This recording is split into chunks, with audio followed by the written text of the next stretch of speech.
Hello, students.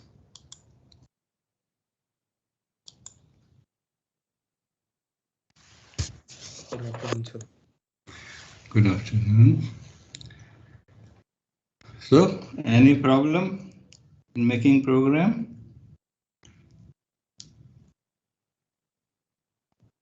No, sir. So you made program today, you all, and the least square combined with the Simpson, yes, sir. yes, okay, good. So you got the answer? Yes, sir. Okay. So let's see, there are a couple of students coming. Anyway. So today I will tell you about the third method, and that's the about the integration. Okay. Now you saw that sometimes you are given the data and nothing else, and you don't want to use your interpolation scheme and quickly want answer. That's the one thing. Secondly, that you would like to see that when you are choosing the Simpson rule, quite possible that you get singularity. For example, let's say like if I have any integral sine x upon x, suppose you want to integrate it from 0 to something, then immediately you put x 0 and sine x also becomes 0, so the computer will say no, it can't do. But you know that sine x upon x, when you expand it, so you will find, because x is 0, so you can expand sine x at the low value, small value of x. And we know that then you can find out that it becomes, because sine s is x minus plus something x squared. So in such situation, if the function at certain point you think that is going to be infinite in the process. So if you are asked to do sine x upon x analytically, then you will say, okay, I will expand it because x is 0 near small value and then series expansion. But when the computer does and you put 0 by 0, immediately will say that in is blowing and you get, star, star, star something, or it stops. So how to avoid such situation? The basic point is that the Simpson rule takes the points, they are equidistant, like depending on the h value that you are having, a plus h and 2h, 3h, 4h. So sometimes if you are given data also at equal interval, then you can use the integration. But if you are not having the data at the equal interval, or you would like to avoid any point, so then we use Gauss quadrature method. So you have to be very careful in understanding Gauss quadrature method. And see, so the principle is the same, that we have here the function from limit a to b.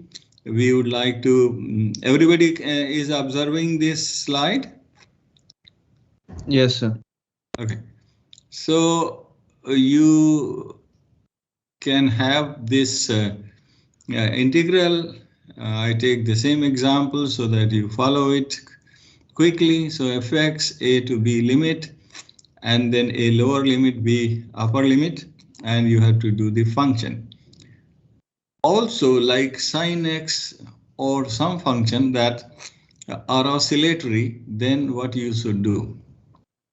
So the Gauss quadrature method, this is a quadrature sort of thing, and Gauss has proved that this method is very good. How it's originated. So let's first look at the two-point Gaussian quadrature rule. So if you remember the trapezoidal rule, then we had that in this point. So let me go to the figure so that you remember that if I say it's a totally trapezoid, then we started with this, that this height plus this height. So then you can have the function value at here and here. So that means the height, this height, and then you divide it by the value to be half. So you see the so the height is fx here, and this value plus this value, then b minus a by 2. So that is what we have, the trapezoidal rule. Now trapezoidal rule, as you saw, that is not that good as the Simpson rule. So if we don't use the trapezoidal rule like this, so if you we say that, so trapezoidal rule means fa plus fb, b minus a by 2. So that means the value at this point, height on this side, and the difference by 2. So that is the area. Now, if we open it, it looks like this. So what we have approximated, that this function looks like function that can be written in this trapezoidal rule, but we will not take this b minus a stuff and not take this same. But we say that, let us take that this function is equivalent to a sum function with the lower limit times some coefficient, C2 at the function at the upper limit times some coefficient. So that means we are not exactly taking the trapezoid here.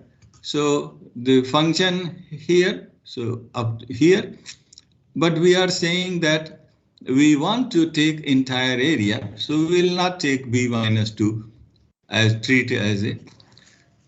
So that means what we have done here, that we are taking this separately as a coefficient. So we have to determine this coefficient.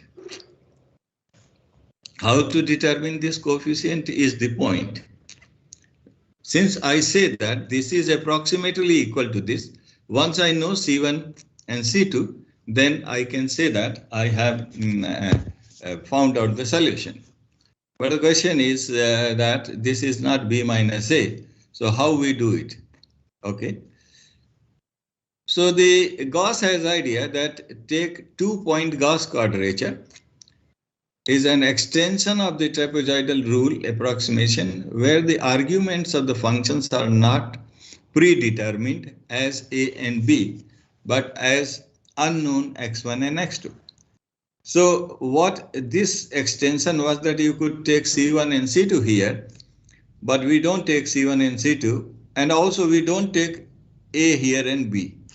So Gauss said we will put some quadrature here. So we will represent fx by some polynomial or, but so we will not take not b minus a by 2 here, not b minus a by 2 here, they should be different, and not this here also same. So let us say that, so we have 4 constants here, we don't know, and this function form. So can we write this integral in this form? So the answer is yes, we can do it. So let's do it. So what we are saying, the 4 unknown x1, x2 and c1, c2 are found by assuming that the formula gives exact results. So we think that this will give me very close result here by making equal here. So I can assume that, let us say that the polynomial is pretty good here. So like this. So much better than what you would do by taking interpolation scheme. So the 4 unknown are there, and let us say that we take by assuming that the F value should be given by this here. So if that is the case, then A0, A1, A2, A3 is also not known, X1, X2 is not known, C1, C2 is not known. Okay, let us say that this is the exact polynomial that we assume. If you assume this, put here, and then it's very easy to integrate it.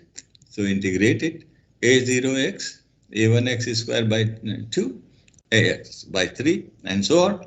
Put the limit, you get A naught B minus A, because upper limit, lower limit. So here, then A1 B square minus A square by 2, B cube minus A cube. So that's a straightforward, upper limit minus lower limit, and collect the coefficient. So that's fine. Okay. Now, because we have said that we will approximate. So how to choose these fx? I told you. Now how to fix this x1 and x2 so that this can represent polynomial? So we will do it by saying this. Okay, if that is the case, then once I defined fx, I put the value of x1, x2. I don't know x1, x2, c1, c2, nothing, a naught, a1, a2, a3, nothing is known. But it looks pretty good polynomial by which we can, represent it. So I substituted there, here, as you can see that in this case, so I assume this, and so x1, x2, I don't know. So but let's do it.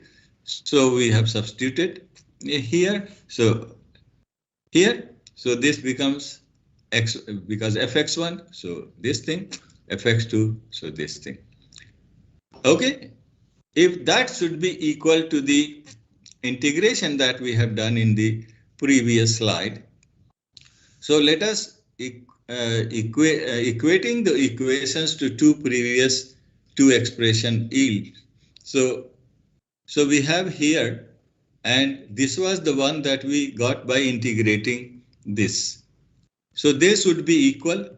If they should be equal, then that means this is equal to this value, and then put a naught, a1, and this thing. So you can equate this so that a1, a naught, a1, a2, a3 disappears, because then you are only left with b minus a, this coefficient, which you know the limit.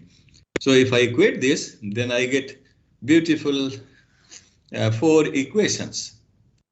A naught, a1, a2, a3, they are gone, and you are left with the known limits, c1, c2, and x1, x2. So let us solve this. 4 equations, 4 unknown, c1, c2, x1, x2. So if we solve this, then we get this, x1 is equal to this value, and x2 is equal to this value. C1 comes out to b minus a by 2, c2. So still c1, c2 came out to be, although we took separate, but still they come out to be, coefficients come out to be this. But these are, x1 is not the value a, because f, so c1 plus c2 times fx2. So fine. So now we know these values. So we can write down the first value, x1 is this value, x2 is this value, b minus a comes out to be the same as it was in the trapezoidal rule. Very good. So that means if you want to do the integral of any integral, so what you can do, simply take the function that was defined there. The function, whatever function you are given, in that just put this value x1 and this value xt and c1, c2 like this. You get the answer. Okay. So any question till here?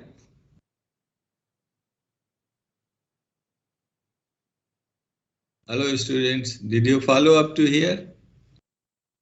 Yes, sir. Yes, sir. Okay, so C1, C2 comes out to Ba minus 2, but this is not the same Fa or Fb. So this is what new. So now if we want higher polynomial, and also let's say why to have limit only with 2, let us limit it by 3, 4, 5, whatever we want. So what we do, then we can take also the polynomial, bigger polynomial, not simply. So let us say the general endpoint rule should approximate the integral. So that means we will take a different polynomial and then different coefficients and the here x1, x2, x3 values. So let's say there are n values there and n coefficients there. Now what we will do, let us, so that's the thing we want to do here. Now for the time being, just hold on here. Don't think too much. And let's look at this type. If you are given integral, which is minus 1 to 1 fx dx, then you can write the same thing that I wrote by I going from 1 to n and then fxi. So that means for certain values of x1, c1 is there, certain value of x2, we don't know those, and these values. So two function evaluations. That means if we, for example, if we want to just take C1 fx1 and C2 fx2, and let us take n is equal to 2. So remember that if this was, then we had the polynomial of second degree. So if we, so what it will do, like we have the integration from here to here, and fx that we took will be like this, and integration has to be done. So if this type of integral exists, then now if we want to solve this type of like we did earlier, then it's going to be, because then we cannot generalize, because solving there were 4 equations, 4 unknowns, so that anyhow we could manage. But if we are going to take more, then this may not be possible. So what we can do by what we call in ad hoc manner, not following any. So one way is through the theory of orthogonal polynomial. So that's a tedious business. Here we will do it via brute force. By brute force means just think that just by guessing or by looking at those. So set up equation by requiring 2 endpoints, and polynomial then required 2m minus 1. So you saw that if you take 2 value, then we had 3 degree polynomial. So here 2m minus 1. So in general process, it's a nonlinear. So let's look at this integral. If n is equal to 2 minus 1 to 1 fx ds, then we say that this is c1 times fx x2. Now you see how I will evaluate c1 and x1. You look at here. Okay. Now I know that f is equal to, the limit is minus 1 and 1. Now if I know f is equal to 1, if this function is 1 and integrate it. So you get, naturally if you do it, so you will get c1 plus c2. Because if it is 1, then c1 times fx1. So that means this function itself is 1. So you get c1 plus c2 because function is 1 here. Now let us say f is x. That means minus, if I choose f is x, then this will be minus 1 to 1 x dx. Then it will come c1, c2, because it is x. So put this will be x1 and x2. Similarly, if we do x2 as a square, then you can integrate it and you find that this becomes 2 by 3 equal to C1 x1 square C2. And then x cube, so you get 0. So what we find from here, that I have 1, 2, 3, 4. So 4 unknown C1, C2 and x1, x2, and we solve it, then we get minus 1 to 1 integral is the evaluate the function at 1 upon root 3 minus root 3 and 1 upon root 3. Now, but when we had a b to a integration limit, then we found the expression, as you saw, was this one. So inside the bracket. Now we don't bother about this and say that this is equal to. So this is what we get by solving this equation. Let us go for higher value. So if I say I have a function here and I take C1, C2 and C3, so I have 6 constants to evaluate. Now how we do it? Again by the induction, or let's take f is 1, then it becomes 2 equal to C1, C3 and C2, C3. If we take x, then you can see that this will be C1, x2, and so x square, then we get this thing x cube, so we get this thing x4, and we saw there are 3 constants, 6 constants, so we can solve it and get C1 is equal to this. Let's see, the integral will look like minus 1 to 1. Fx can be anything, just simply. So it is basically x1, x2, x3. So C1 is 5 by 9, and this is x1 is root 3, root of 3 by 5 minus root 8 by 9, function at 0. Since you know the function, just substitute these values and multiply this constant, you get the integral, but the limit is minus 1 to 1. So we can go on doing this way and can find the answer. Now, but our integral, our thing, so we know that if it is minus 1 to 1 limit, then we can write it. There is no problem. But since we have a general limit, that how to do that? Well, we know that if you know that the result of the minus 1 to 1 is known, then but you want to make it from B to A, then the best way is make a substitution. So like I have some function gx, which is minus 1 to n. We know how to, what is the answer. So we have at least 2 degree. We have this thing and this thing. So we can find out C1 fx, C2 x2, just substitute the value of this that is given to you. So but what will happen if you have integral? Because y minus 1 to 1. Okay, no problem. If limit is here, change this limit for this function to minus 1 to 1. This function on substitution will become gx. Then we know the solution. So how you do normally if that kind of thing is there? So we want that lower limit should go minus 1, upper limit should go 1. And the function here is fx, will naturally, what substitution we make?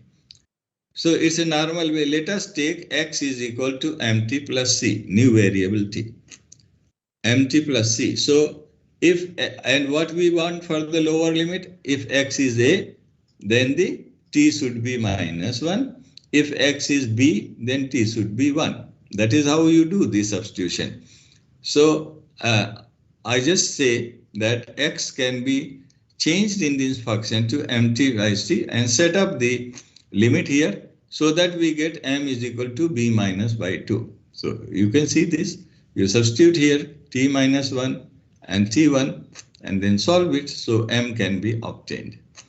So that means that if you want to change the limit of your integral, then change the limit -1 to 1. This function, of course, because I am going to substitute this, so this will become -1 to 1 gt dt. And then I can write gx dx because it's a dummy variable on which integration, so I can change it. So here is this. Then c can be b plus a by 2. X is this because I got this. B is equal, m is equal to minus c. C I got b plus a. So you can, and so what we get here, and dx is equal to m dt and then 0, but m value you substitute here. So you get dx by dt. So let us change this from dx. So your function was this. Now in your function, you can write b minus a by 2t, b plus a by 2 here, and b minus a by 2 dt, -1 to 1. Now this can be done because Gauss has already told how to do it. So we can choose 2 points, we can choose 3 points, and we can choose the this way sub points, and then get it. So okay, can you wait, students? There is someone on the door. I will be in 2 minutes back.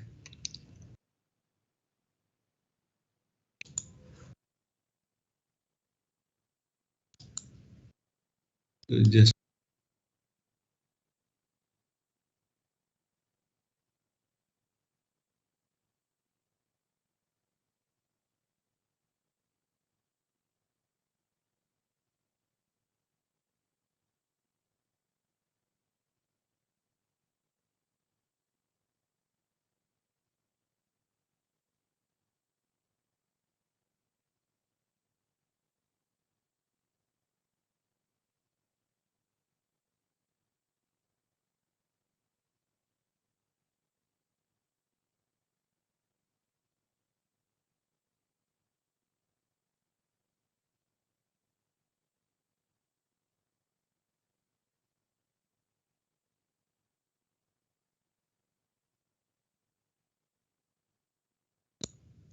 okay, sorry about that.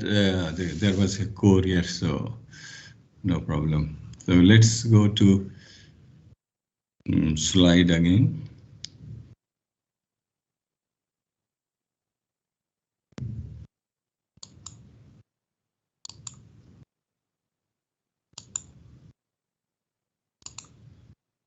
Can you see this slide? Yes, sir. Yes, sir. Okay, so that means this is normal way you do in the integration. So we can find here that by substitution, so whatever integration you are given, you change this, so new function will come. So what you can do here is that suppose you are given this integral, so the basic point is that this will be in place of x, you write b minus a by 2 times t, b plus a by 2, limit is known here, and then multiply this integral by b minus a by 2.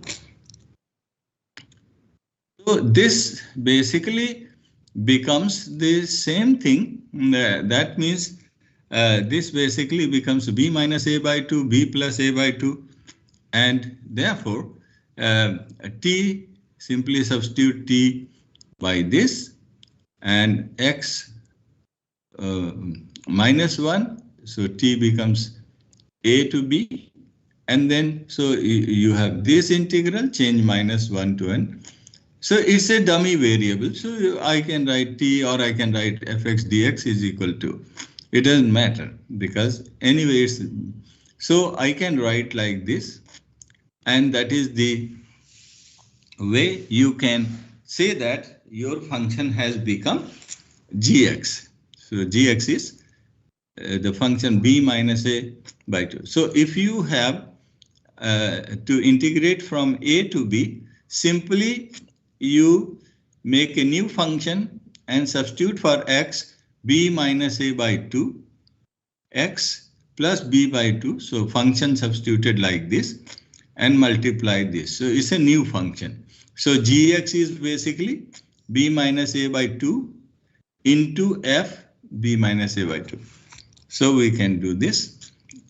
So that is what the Gaussian quadrature method is. So now these, so what we have to, suppose we are given 0 to 4 t e to the power 2t dt. So we have to make this minus 1 to 1 and change this function a new function. So what again? So let's substitute t is equal to by 2 plus ba by 2. And remember that you have to multiply outside the integral ba minus by 2. So once I do it, so I do it, it becomes 2x plus 2, dt becomes 2 dx.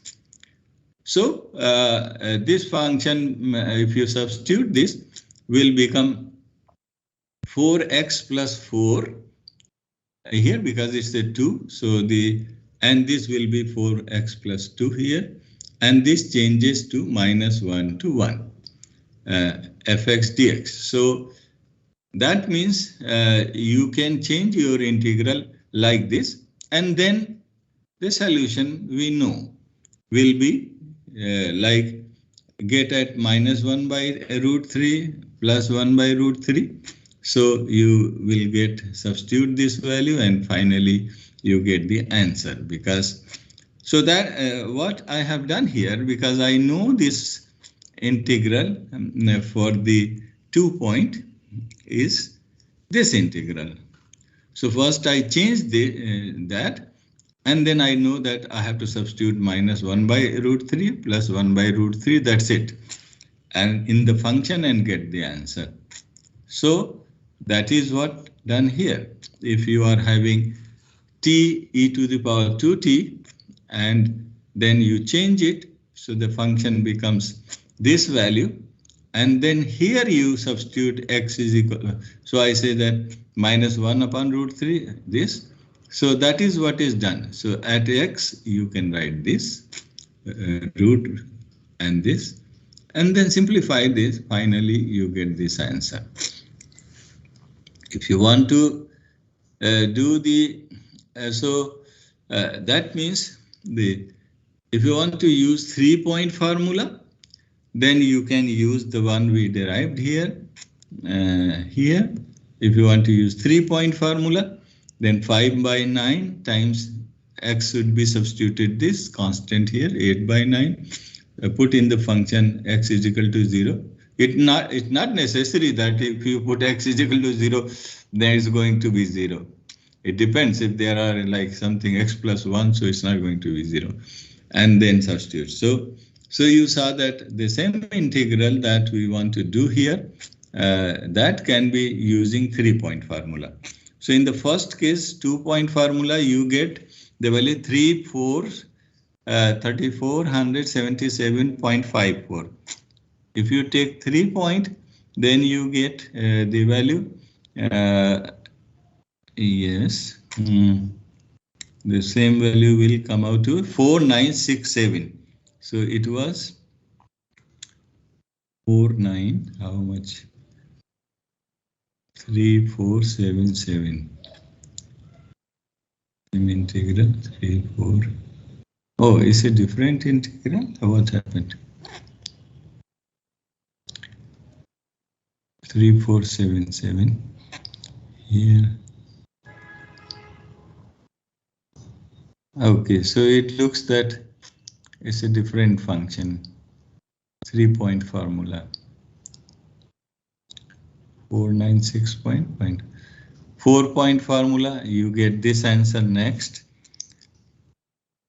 Now, so instead, like the Gauss did not like that this business you do. So what he made a table. He said that depending on that how many points you want, you can choose yourself. If you want 1 point, 2 point, then I will give you x1, x2 and c1, c2. If you want 3 point, I will give you c3, x3. If you want 4 points, I will give you C1, X1. So he made a table and he gave this value. Simply you choose and take it here.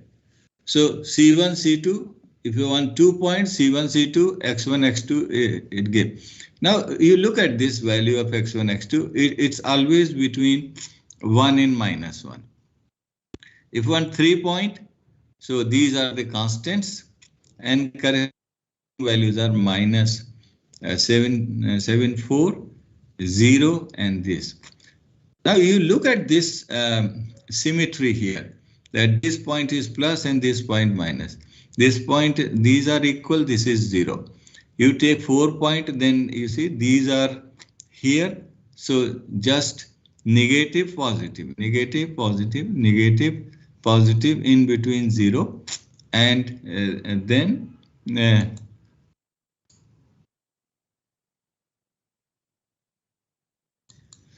so in this case you can see this point are given. So you don't have to suppose I give you a question using Gauss formula and 3-point formula, you find out the integral.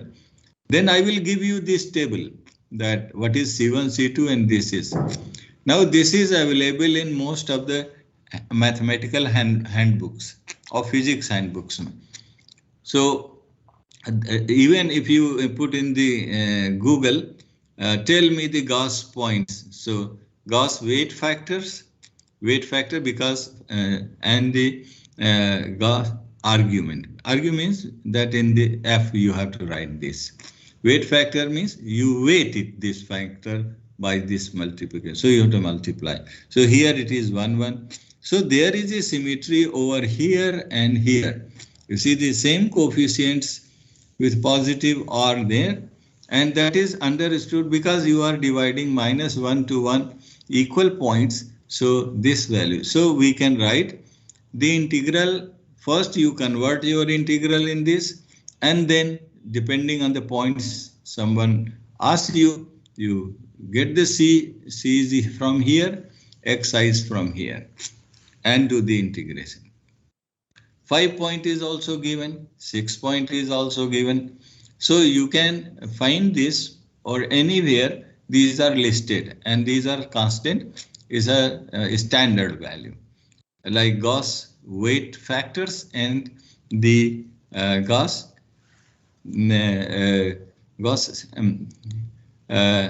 what is called the abscissa value.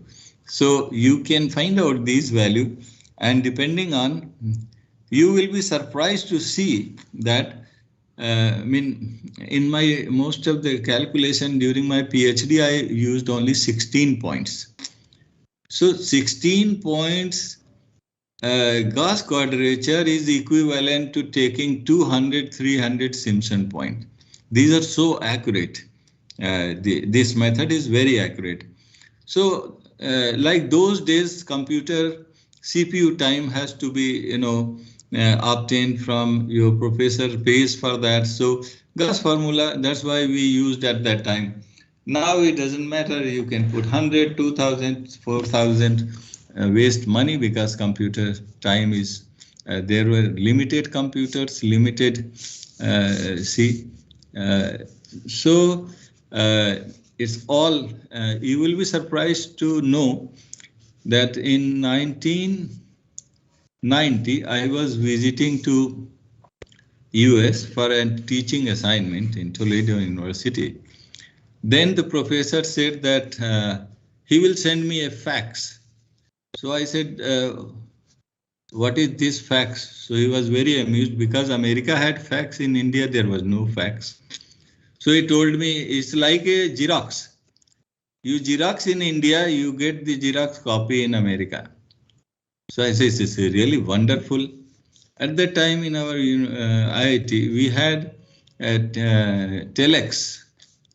In India, when you send, that was telegram. I don't know whether you know there is a provision of telegram. Earlier, if you want to send a message, quick message, or anybody congratulating on the anniversary or birthday, you send a 3 lines. So you have to be very smart to send minimum word because the word wise the charges were from the post office. So the situation in 20 years has changed a lot. You can see that you cannot imagine only 20 years. So you can see when you were born and became 20 years. So the maximum breakthrough or this has become when you were born and now you are 20 years or 21 years. So this is what was the point, that this method, but suppose you want to use only 16-point method. So you can divide the integral because we know that A to B, B to C, C to D, D to E. You can break the integral limit and do this. So 16, 16, 16. If you have done that, that means Gauss quadrature is still in the books. You will not find more than 64 points. So that is the maximum one could use. But there is no need to use 64 points. It's good enough if you take 4 point and divide it. Okay, so we come to the same integral that we evaluated by trapezoid rule or Simpson rule. Let's see this. So we know this is the function, we know the accurate value. So we have here so what happens? Let's just take 2 points. So your limit is 80 to 30. Change it to b minus a by 2. So 30 minus 8 by 2. Change the function b minus a x upon 2 and b plus a by 2 dx. So whatever function you are given, just substitute in your function that this is equal, and you get a nice here. And then you can apply minus 1 to 1, then Gauss factor. So C1 times the coefficient times. So suppose I take just 2 points here. So this will be 1 and this will be 1, as you see. This is, remember that was 1 point root 2. So this becomes 11x by 19 because this limit. So approximating this C1 times C2 times 11 because of the function b minus a by 2. So here substitute those values in the function. Function you know already. Function is known here. Form of the function is here. So inside this dt, that's the form of the function. So a function, you can substitute anything in the function. So we substituted and got 11058.44. And then calculation is done. So what we find 7084. So the error is, if you remember those error I told you in Simpson rule, were tremendously large, 809 in trapezoidal, and that here you get almost in first round with 2 points very accurate result. Or on the other hand, like if you have sin x, so if you are evaluating your function only at these points, that means only you are basically evaluating your function at these points. So they are not going to give you anywhere singularity because you have only this point and this point on the x-axis. And there is no where so sin x upon x, if you use Simpson rule, then you get problem because divergent it may be. So we can find out here. So this is, so the general, let us take one integral so that you see this 0 to 1 x dx. 0 to 1 x dx. So the first step to change the limit by following the expression. So you put, so now remember you have to do it by computer. So your function is there, substitute in your function this thing 1 upon 2 mu u, and then so we get x is equal to half u plus 1. So you will put u plus 1 du and 1 by 4 because of this. And now you can take, this is your function, and you can substitute these two values here and coefficients are equal. So like these two, you get the answer. So what we are doing, 4-point formula. So the same thing I want to evaluate with 4 points, only 4 points. So 4 point. So I know that the function has become new. So it will be 1 upon 4 times weight function times the function at the abscissa, the x value corresponding. Here is the table.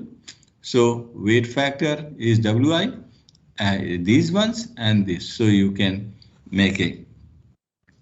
Okay, so now you have a method like x to the power 4.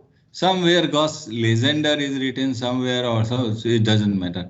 So x to the power 4, 2 to this. So we make a substitution.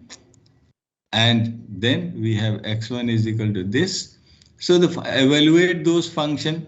It's writing in the original way, but we have these points known and substitute this, you get accurate. Okay, so here is the program that I made for you. If you have any function, so first define function below. I know what is the integration of this function. So you don't have to write all the time in terms of x or what. Fy, because it's a dummy, so y cube 2. So you know that it will be y to the power 4 by 4. This would be y cube by 3. This will be y square by 2 and this. And then limit that you are given. AB limit, you can substitute and get the analytical answer and make your program. It's very simple. Read from the file dimension. I have made it. You can take 16 points. Or so what will happen? A, B, N, and then weight factor you can take from this, which is the table given. So this is here. So I want 16 points. So I will say that N is 16 or 4 or 5. Accordingly, you have to read this table. Take from any Google or anywhere, or so that now I can sum it. So trick is here. Sum is 0. Now I have to change the original integral function. So I just say, because limit is known, y is equal to b plus a by 2, b minus a by 2 x I. So I will find out the value of y. So I don't have to take a dimension of y because everything is here known, x size. So I evaluate the function and then make sum as 0. So it will, and then multiply here the weight function. You get the answer, then b minus a by 2. Here is the final answer. So you can see that very easily you can make this program and do this here. And if you want to break the limit, so the lazy method would be you take a to b1, b1 to b2, b2 to last में b रख दीजिए. So you can see that with this method, simple. Remember that you have to change this so that the function then becomes this here. और function का form आपको पहले दिया है, ये जो दिया है, that is what you have to write. So this function multiplied by this, but before that, one line you have to write, and then you get the answer. So you can see. So you have 3 methods: trapezoidal, Simpson, and the Gauss quadrature method, and you can find out this. Now I would like you to make the one I said, integrate the Lagrange's method with the Gauss integration, you see. So how will you do it? Suppose you want to so the data are given to you. The only thing you remember that I put Gauss just to differentiate with x and y values here.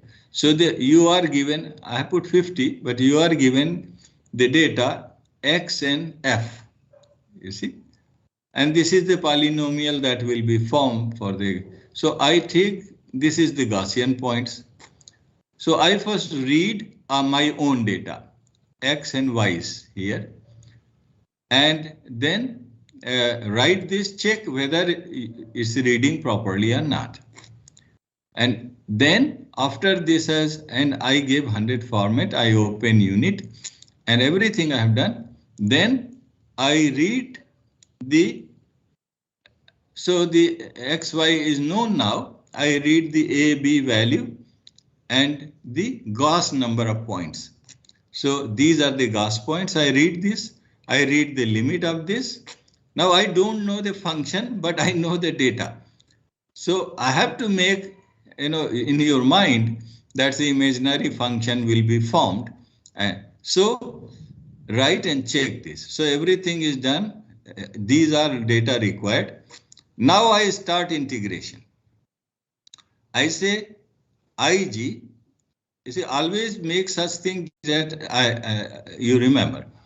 So Gauss point, IG variable. So first I know that XX that I have to choose. XS is now known. Now then you put your the Lagrangian program. Do this thing. This is one. Check here, and XX is gone there. So whatever points will be generated by this limit, putting the Gauss points, you will get those. And then those points will be coming here. And then you sum it, and then finally you get the answer. So when you get this value, is your value is come here. So sum integration is sum integration zeros and then sum star and the value of the Gauss weight coefficient that you have to multiply and b minus a by 2. So that's what here. So sum can be obtained here and you see. So that is what trick you have to play. So now I didn't know function, but I can evaluate the form created by Lagrangian method. So here is this should be Gauss points that you can put in the do loop. Because at this point you require function. So here is this. Do you all follow this? Yes, sir. Yes, sir. Okay, so this is the way I also told you to make the least square fit approximation. So first you generate an integration point and then least square, create a least square y is equal to mx plus c, and at x you can have xx and then do this thing. So any method can be used in any of the integration point. I can ask you least square method, I can ask you Lagrangian interpolation, and so try to practice in all of them. Even I can ask you the log that I gave you in the test. That's not very different. It's very easy to do it. So you should be prepared with all this program. Once you know how to interface the different program, next higher interfacing would be simultaneous equation solution. Okay, so I stop here. Maybe you have next lecture. So if you have any question, you can ask me.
60 ppm and whole procedure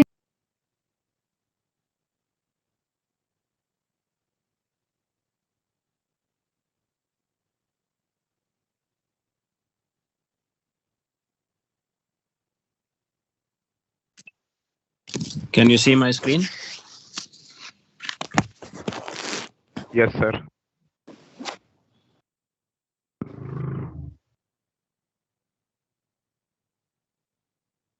So now let us see some applications of double integral. So whatever we are learning here, everything will also be repeated for the triple integral. So I advise you to go through these slides carefully so that the triple integral section becomes much easier. So first is area. So area of a closed and bounded region R is given by this double integral over the region R. For example,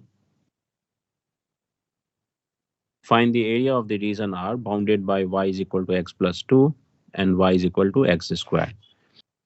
Okay, so remember that the first step in calculating the double integral is to plot the area, plot the region of integration.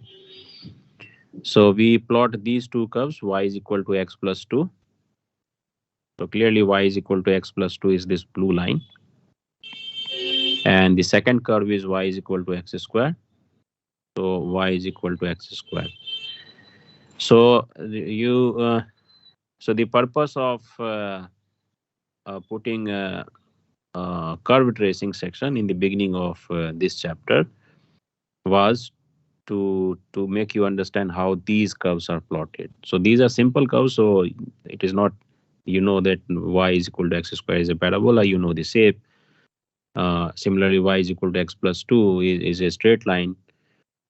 So in this example, it is you already remember, you already have this the plot of the curve in your memory. Okay, so that is why it is may not be needed here, but if you have some complicated curves, then you have to apply those rules from the curve tracing section.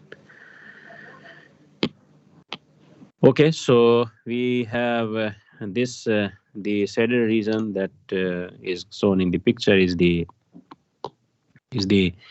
area R. This is area R, and using the formula for the this is the region R. Using the formula for the area will be the double integral over the region R dA. Now you can apply Fuvini theorem, because we can see that the function here is constant 1. That means fxy is equal to 1, and 1 is a nice function. It is continuously differentiable. You can differentiate 1 as many times as you want. So it is a nice function. That means the assumptions of the Fuvini theorem are satisfied. Therefore, we can write this double integral in terms of dx dy. Okay, so basically now we have to find the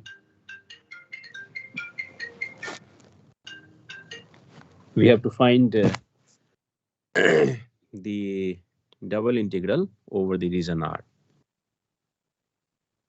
Now I said yesterday that you can find the double integral in two ways. One is by drawing a line parallel to y-axis, and another one is drawing a line parallel to x-axis. Okay, so now look at these two cases. So when I draw a line parallel to x-axis, let's say I draw a line parallel to x-axis. If the line is positioned at this place, then the entry point of this line in the region is, this is the entry point, and the exit point from the region is, this is the exit point. But if I draw a line parallel to x-axis here, then this is the entry point and this is the exit point. So you see that the exit point in both the cases lie on the curve y is equal to x square. But the entry point in the first case lie on the straight line y is equal to 2. This is the entry point in this first case, which lie on the straight line y is equal to x plus 2. Whereas in the second case, the entry point lie on the curve y is equal to x square. Okay. So if you get this kind of situation, then what you do is you divide the region R into two parts. Okay, so what I do is I will divide this region into two parts. This is the line, this black line that you see. This region, in this region, I can say that this is, let's say, region R1, and let's say this is region R2. The one in the green is R2. So that means the region R can be written as union of R1 and R2. And now if I integrate over the region R, then this can be written as integral over the region R1 plus integral over the region R2. Okay. So now in the region R1, when I draw a line parallel to x-axis, the entry point is coming from the straight line y is equal to x plus 2. If you solve this, this is y is equal to x plus 2. If I solve this for x, I get y minus 2. So that means in the region R1, my x limit will be from y minus 2. And the exit point is on the curve y is equal to x squared. So if I solve this for x, I get root under y, because you can see that origin is at this place. So the right hand side is positive. So when you take the square root, you'll consider the plus square root y. Okay. Now in the region R1, I'm in the region R1. So if I move this line downward, it will exit the region R1 when the value of y is 1. It will exit the region here. And at this point, y is equal to 1. And this you can obtain by the intersection of the curve y is equal to x plus 2 and y is equal to x squared.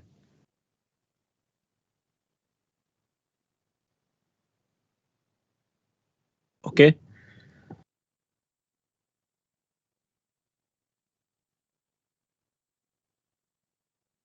Fine. So basically you have to solve y is equal to x plus 2 and y is equal to x squared.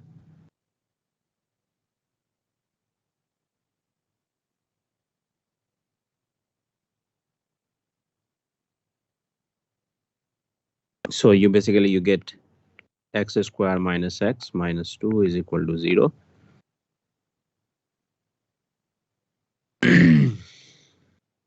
And from there you can get x squared minus 2x plus x minus 2. So you have x minus 2 And what do you have? X plus 1, I guess. Is it correct? Yes, sir. Okay, so that means x is equal to 2 and minus 1. So when x is equal to 2, then y is 4, and x is equal to minus 1, then y is 1. Okay, so this is the point. This is the point when x is minus 1 and y is 1. And this is the point of intersection of these two curves when x is 2 and y is 4. Fine. So that means in region R1, when you take this line, when you take the line parallel to the x-axis downward, you can see that this line will exit the region R1 when y is equal to 1. So you can say that lower limit of y is 1. And when you bring this line upward, you can see that this will exit the region R1 when y is equal to 4. So you have 4 here. And then you can write this as first integral is with respect to x, so dx and dy. Now let us come to the region R2. R2 is the region shaded by the green lines. Okay, so when you plot, so here you have this line parallel to the x-axis. The entry point of this line is lying on the curve y is equal to x square, and the exit point also lie on the curve y is equal to x square. So that means this is the entry point. This entry point will be, when you solve for y is equal to x square, x will be plus minus root under y.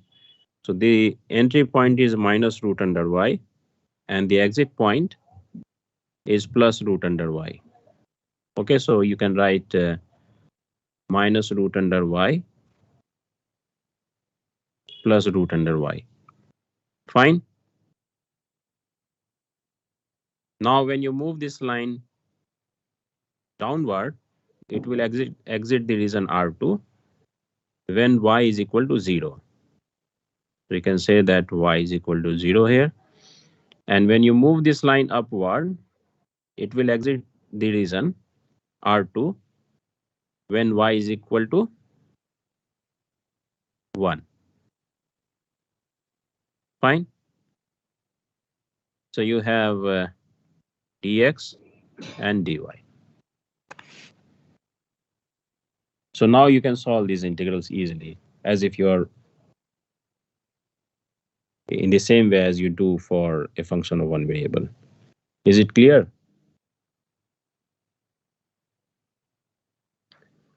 So that is why you see on the next slide, you have this. So on this slide, R2, in my explanation, R1 is R2 and R2 is R1 in my explanation. So for R2, you get this integral.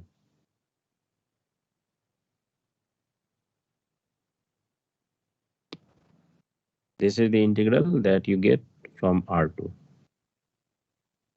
Okay, and first integral, and from R1, you get this integral.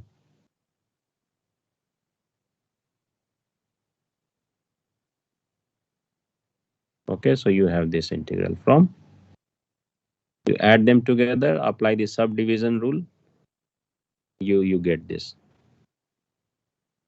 Okay, and then you follow, just simply do the integral with respect to one variable and so on, and your final answer will be 9/2. Is it fine?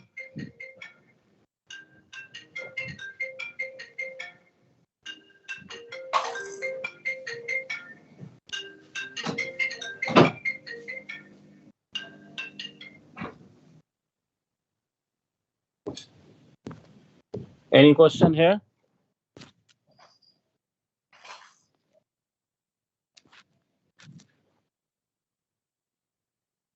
So this was the first method when you draw a line parallel to x-axis. And here you see that the entry and the exit point of the line parallel to x-axis depends on the position of the line. And by identifying the different positions of the line, you can identify the regions R1 and R2. And then work individually on the region R1 and R2. Use the subdivision rule and then evaluate the integral. The second method is you draw a line parallel to x-axis, parallel to y-axis. And as I said, this is the change of order of integration. So let us also do this as well.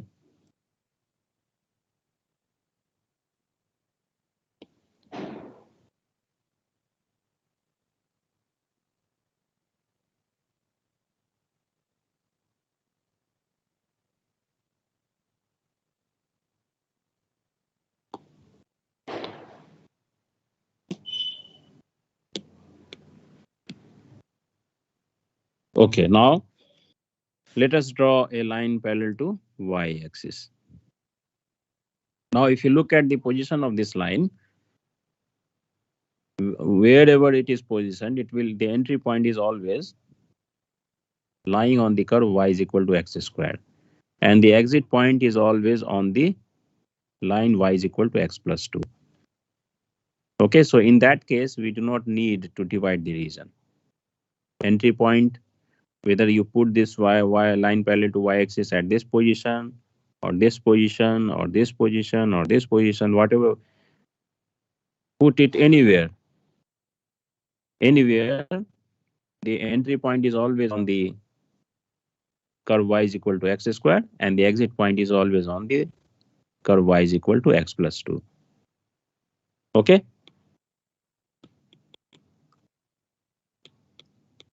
Fine. So in this case, it is easy to identify the entry point. Entry point is y is equal to x squared. So that means the integral over the region R. Apply the Fubini theorem. The entry point is y is equal to x squared. So you write y is equal to x squared. And the exit point is y is equal to x plus 2. So you write x plus 2. Now you take this line, left hand side, you bring this line to the left hand side and see at which point it will exit the region. So we can see that at this point, this line will exit the region at this point. And this point corresponds to x is equal to -1. Okay, so you write x is equal to -1. Now bring this line to the right hand side. And you can see that this line will exit the region R at this point. And this corresponds to x is equal to 2. So you write 2 here.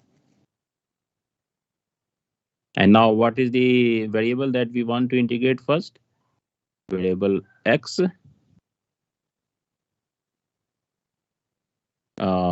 variable y, variable y, and then variable x. Okay, and then you do this calculation. This will again come out to be 9/2. Okay, and the calculation is already shown on this slide. So this is the second method that I have just explained. Any question in this example? So the takeaway message here is that when you draw a line parallel to x-axis or y-axis, make sure that at every position of the line, every position of this parallel line, the entry and the exit point should lie on the same curve for every position. If the entry of the line lie on different curves at different position, then you have to divide the region into 2 or 3 parts, maybe 4 parts, 5 parts, depending on the situation, and apply subdivision rule to calculate the integral.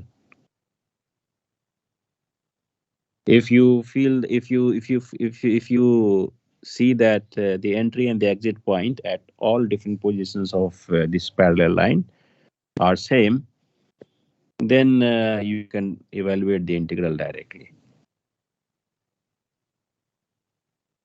Okay.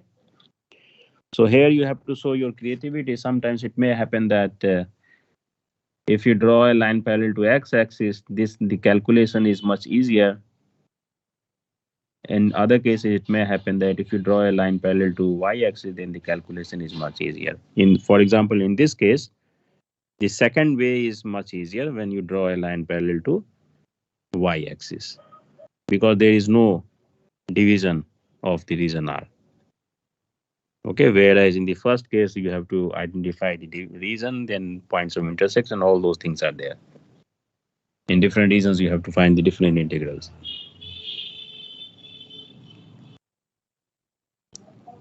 Okay, so this is how you identify this. Any question in this problem?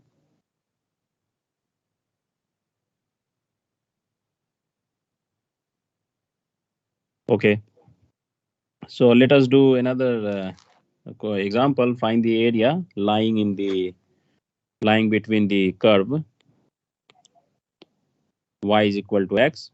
So y is equal to x is this straight line, and y is equal to 4x minus x square.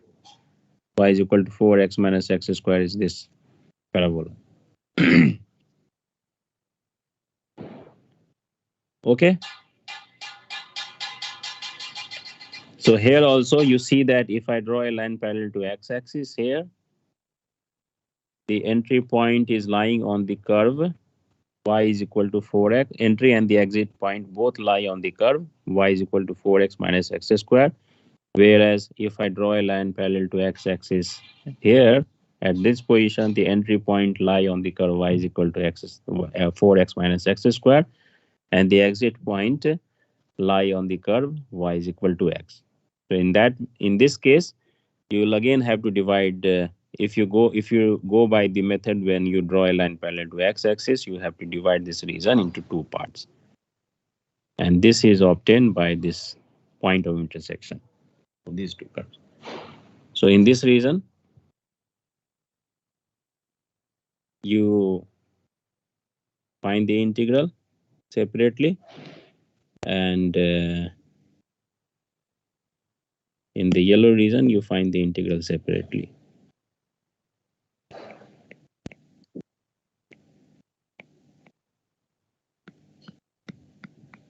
Okay. Whereas if you draw a line parallel to x-axis, parallel to y-axis, then at every position, the entry point is always on the curve y is equal to x, and the exit point is always on the curve y is equal to 4x minus x square. The second method is easier, so it's better to draw a line parallel to x-axis. But before applying this change of integration, you make sure that the function is continuous.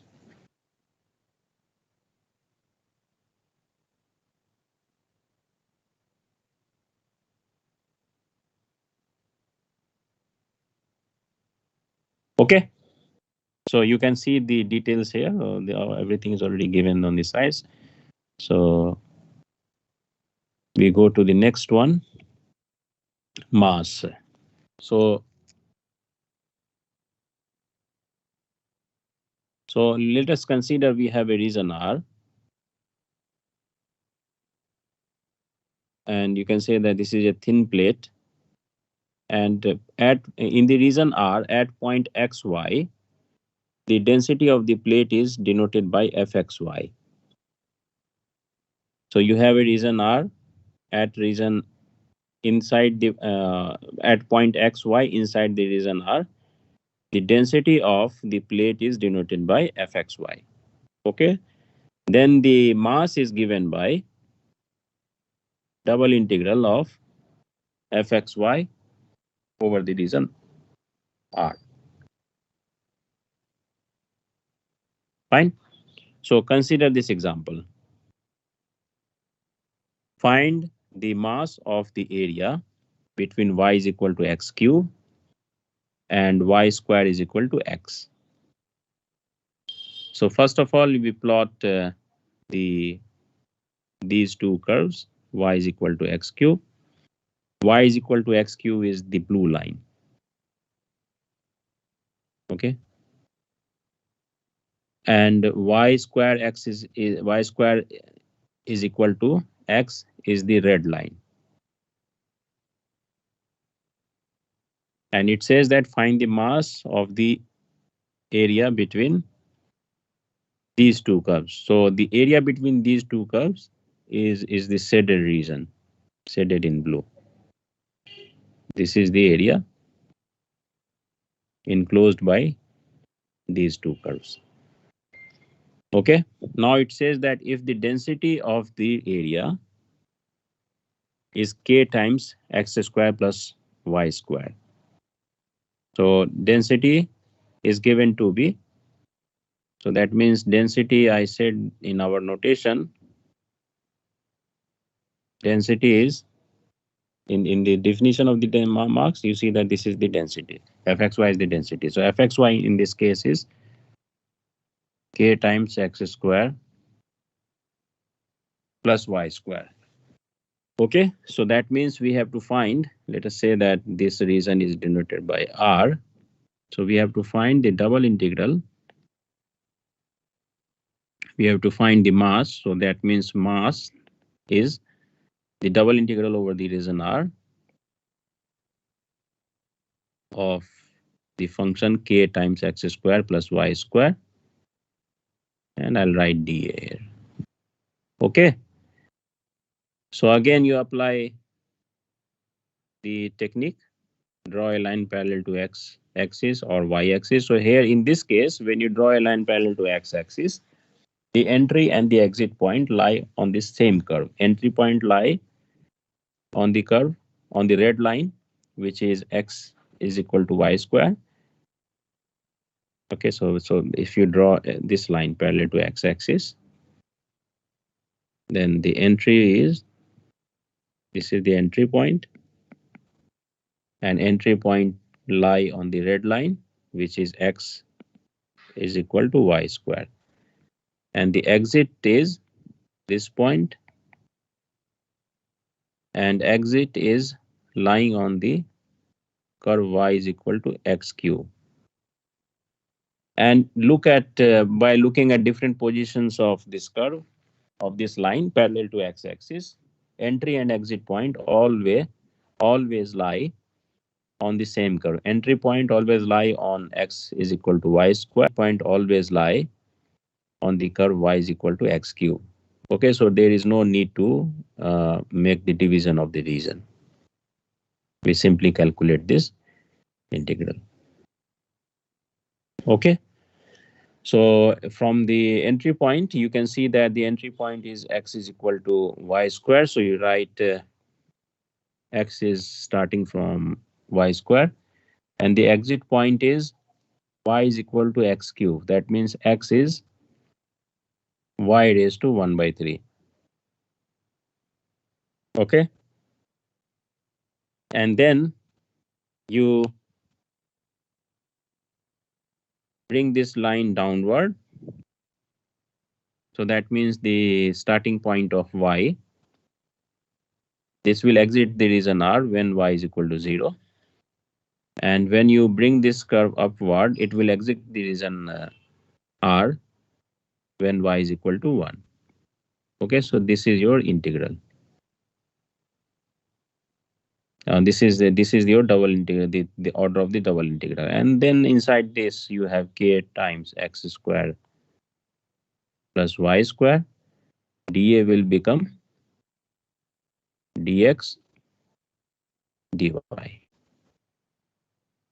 Now, if you draw a line parallel to x, parallel to y-axis, this is the entry point.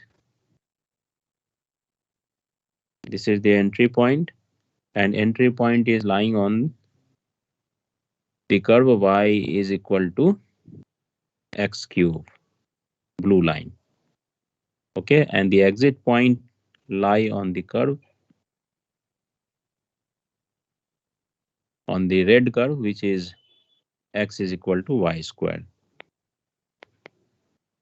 This is the exit point. So that means y is root under x, because we are dealing in the first quadrant. The reason is so the reason solely lie in the first quadrant, so we ignore the negative value. So that means the double integral,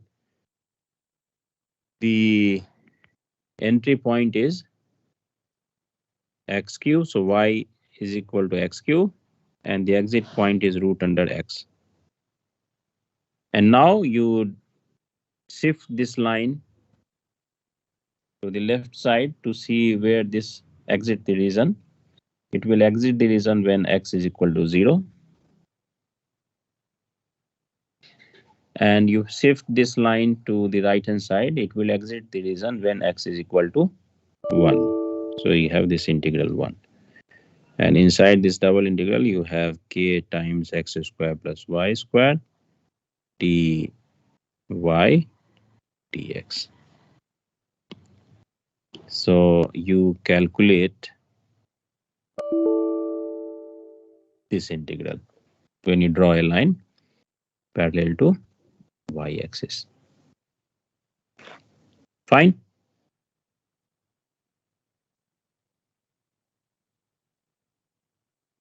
Okay. So these calculations are given here. Ultimately, the mass of the given region will be 23 into k by 105. Now let us come to the volume.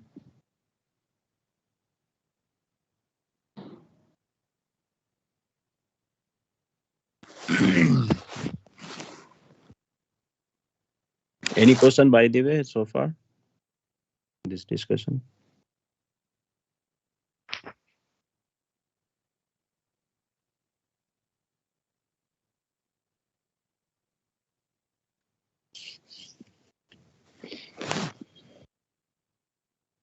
Okay, so let us go to the next application, which is calculating the volume. So now let us consider the region R in the xy plane enclosed by the curve phi xy is equal to 0. In three-dimensional space, phi xy is equal to 0 will represent this cylinder based on this region. For example, if my phi xy is x square plus y square minus 1. Let's say this is my phi. So that means phi xy is equal to 0 means x square plus y square is equal to 1. So in the xy plane, this will represent a circle. And when you look at this in the three-dimensional space, x, y, z space, then this will be a cylinder. So this is what this slide says. Phi xy represents a cylinder based on it. So in this case, in the example phi xy is equal to x square plus y square minus 1, the cylinder will be based on the circle of radius 1 and with generators parallel to y-axis. So basically you first of all you plot a circle in the xy plane, and then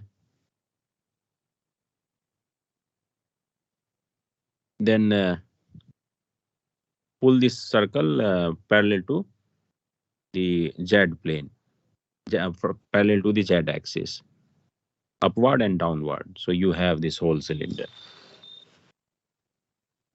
Okay. So you can have different value of phi. Phi can be something else, and there also you'll get some kind of shape. We call this in general as a cylinder. Okay. So now let z is equal to fxy be the surface. So when you define z is equal to fxy, you have for different values of x and y, you get different values of z, and this will represent a surface in the three-dimensional space. Our objective is to find the volume under the cylinder. This enclosed by under the cylinder phi xy is equal to 0, and enclosed by the surface z is equal to fxy. Okay, so this is the objective. So basically to summarize everything here, so you have a region in the xy plane. If you take z arbitrary, you get a cylinder which will be generated by the cylinder generated by this region in the xy plane, and then you take a surface. You are interested in finding the volume enclosed by the surface and the cylinder. Okay, so how do we calculate? How do we find the volume? So for this, what we do is we draw an elementary rod parallel to the z-axis, whose base is delta x, delta y. So what you do is you pick some delta x and delta y, some kind of rectangle whose length is, let's say, delta x and base is delta y. That means the volume of this rectangle is delta x, delta y. And then you change this the value of z. So basically you create a rod. So you have a rod whose base is delta x, delta y. Okay, so that means the volume of this rod will be delta x, delta y times the length of the rod in the z-axis, and length in the z-axis is z. Okay, so that gives you the volume. Fine. But z is represented by fxy. Here we have said that z is equal to fxy be the surface. Let z is equal to fxy be the surface. Okay. So that means I can replace this z by fxy. So we get fxy delta x, delta y. And this is the fxy delta x, delta y is the volume of the rod. Now, if I change the value of x and y over the entire region, then I get the volume of the solid, the required solid, volume of the required solid. So volume of the required solid is given by this. Okay. So this is the volume formula, and now we apply the volume formula in some exercise or examples, you can say. So consider this exercise. Find the volume under the plane x plus y plus z is equal to 6. So this x plus y plus z is equal to 6 is my surface. So first of all, we represent this surface in the form z is equal to fxy. So that means if I solve this for z, I get z is equal to 6 minus x minus y. And 6 minus x minus y is my fxy. Okay. So I get z is equal to fxy, where fxy is 6 minus x minus y. Okay. Now it says that above the xy plane, bounded by 2 is equal to 3y, and y is equal to 0, and x is equal to 3. So first of all, in the XY plane, you draw these three lines. 2x is equal to 3y. So you have, this is x-axis, this is y-axis, and 2x is equal to 3y is like something like this. Okay? So I can say that this is y is equal to, you can position this carefully. So y is equal to 2 by 3 into x. Okay? And then y is equal to 0. So y is equal to 0 is the x-axis. And then then x is equal to 3. So x is equal to 3. Let's say this is 3. So this is x is equal to 3. So in the xy plane,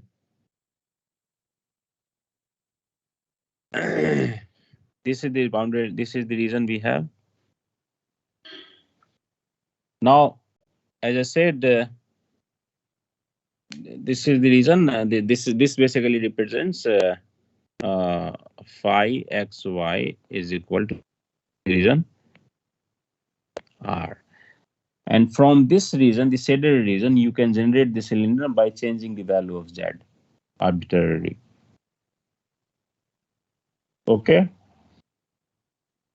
So this question asks you to find the volume enclosed by the cylinder generated by the shaded region and the surface x plus y plus z is equal to 6. That is, z is equal to fxy, where fxy is equal to 6 minus x minus y. Okay, so everything we have already identified. We just simply write down the volume. So volume will be, in our case, the volume will be the integral of fxy over the region R. Or you can say that integral of z over the region R. Right? And then you again apply the rule.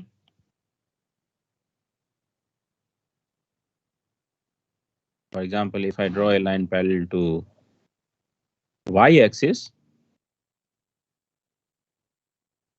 then the entry point is y is equal to 0. So you write y is equal to 0 here. And the exit point is on this straight line y is equal to 2 by 3x. So that means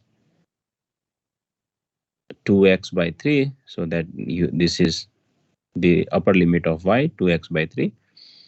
And if you bring this line to the left, it will exit the region when x is equal to 0. So limit of x is 0. And if you take this line to the right hand side, it will exit the region when x is equal to 3. So maximum limit is 3. And obviously the value of the function fxy, we have already identified this as 6 minus x minus y.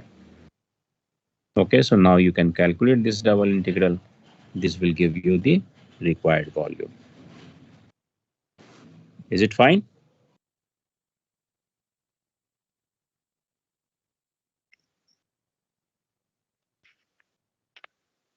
Yes, sir.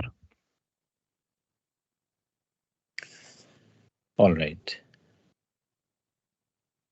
So the figure is already plotted here, so you can look at this figure.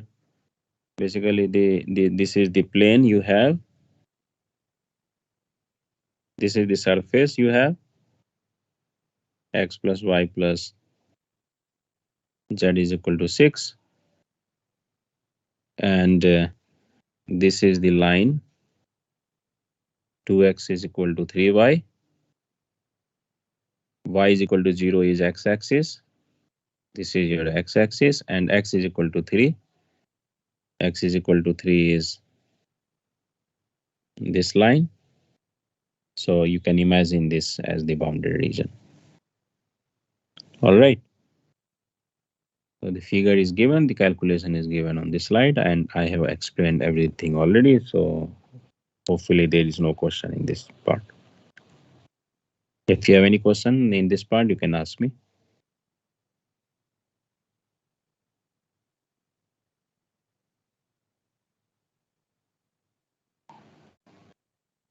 Okay, so no questions, so we move further. Now this is again a similar example. Find the volume in the positive octane of the ellipsoid x square by a square plus y square by b square plus z square by c square is equal to 1. Okay, so first of all, what you do is you plot the ellipsoid.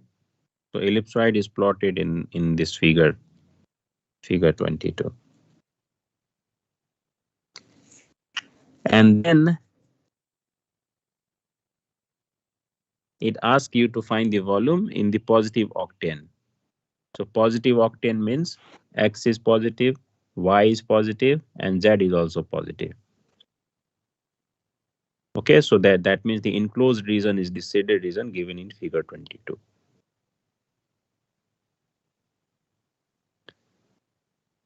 Okay, so from this equation, we can find the value of z, because you see that when we find the volume, in this formula, the fxy is z. So you always solve for z to get fxy. So when I solve this for z, I get z is equal to c times square root of 1 minus x square by a square minus y square by b square. So from here, we can say that fxy is c times square root 1 minus x square by a square minus y square by b square. All right. And the region of integration will be the projection. So that means the double integral, when z is equal to 0, projection means you light from the above and then see what are the regions covered there. So in this case, it is simple because you simply put z is equal to 0, you get the projected region. So projected region will be this x square plus a square, x square by a square plus y square by b square is less than equal to 1. And the projected region is given in this figure. Fine. So the figure 23 is the region under which we want to integrate the function fxy that we have identified by solving the equation for z. Okay. So my volume will be the double integral over the region R of z, and z is basically fxy, and in our case fxy is this one. So this is fxy, and now the region is given in this figure.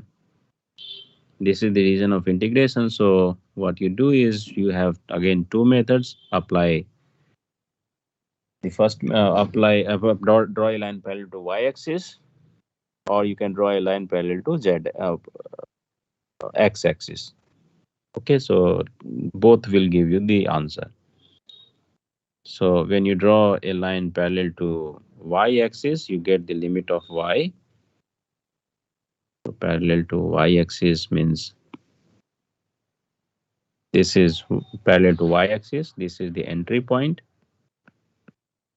So that means entry point is y0, and this is the exit point. And exit point can be obtained by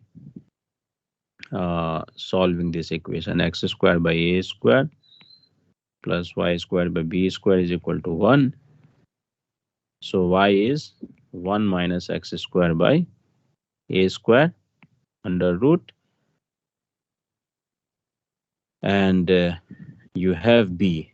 You have plus minus b, but then you are in the first octane, so everything is positive. X, y, and z, everything is positive. So you have b under root 1 minus x square by a square is the exit point. This is the exit point. Okay, so you write down this exit and entry point here,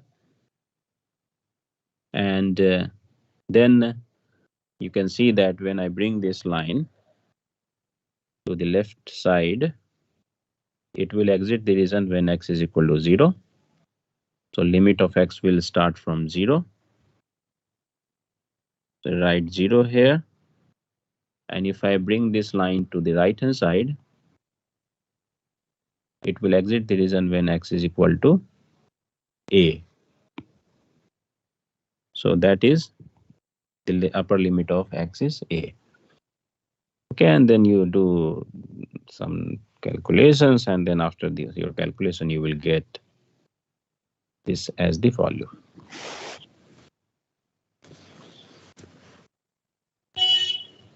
So I'm not going through all these calculations because these are calculations for single integral, calculation for function of single variable, and for single variable you have already seen in your school how to integrate. So I'm not going through these calculations. These are all, everybody knows how to do this. Okay.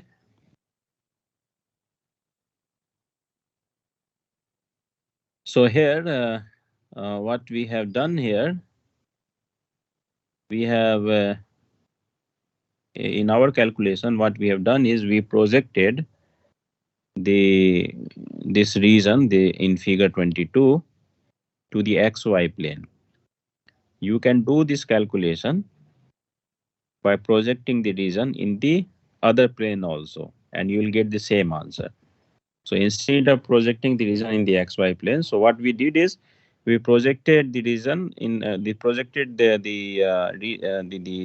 region in figure 2 to the XY plane, and the projected region is represented in the XY plane in figure 23. You can do the same thing by projecting the region in the instead of XY plane in the XZ plane. You can also do the same thing. You can also calculate the volume by projecting the region in the YZ plane as well. Okay, yeah, or in any other plane also you can project and then calculate. Whichever is convenient to you, you can do it. So for your clarity, I have included all the solutions here. Projection in the YZ plane and projection in the ZX plane. So all these things are calculated here. So projection in YZ plane, the calculation is this one.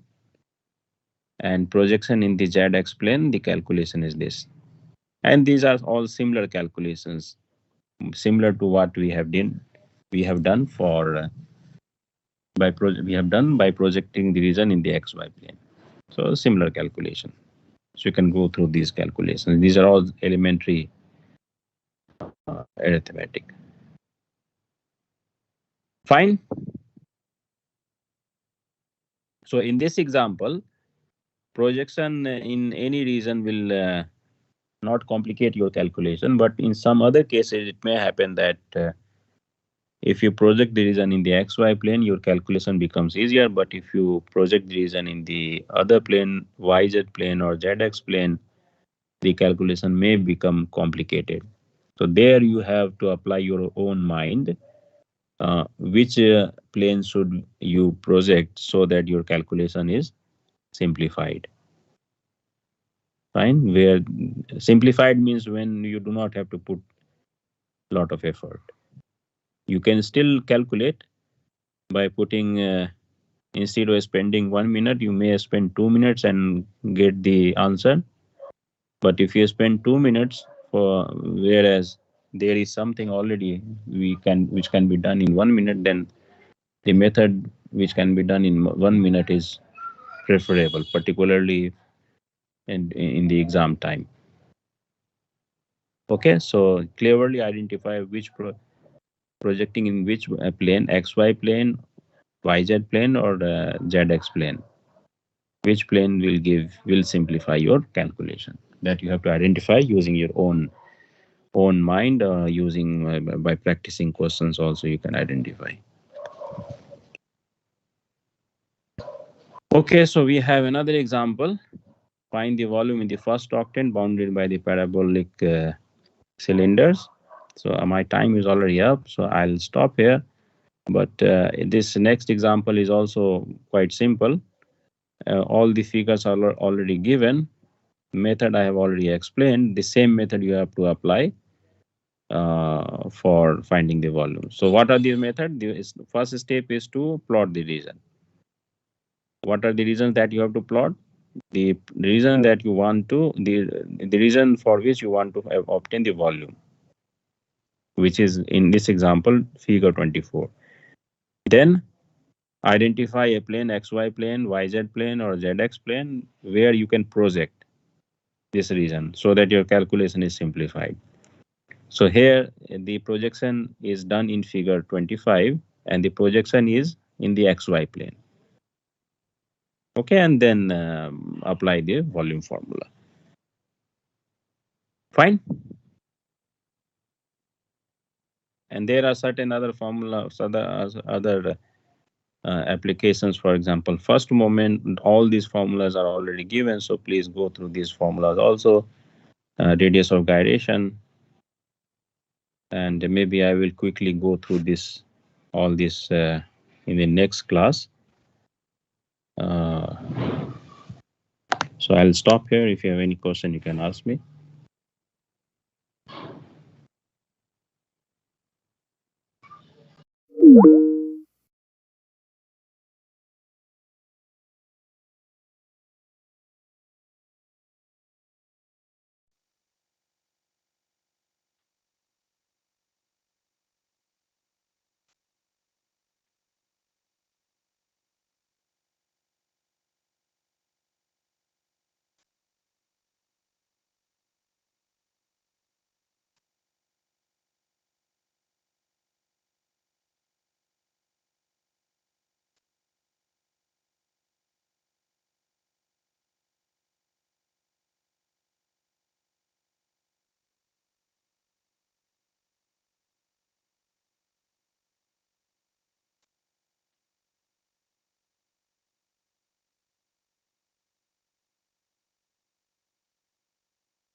Okay, good afternoon, everyone. So, if you can remember last lecture, we talked about the Earth atmosphere, right? If you can remember. Any questions on this topic? Any questions on this topic?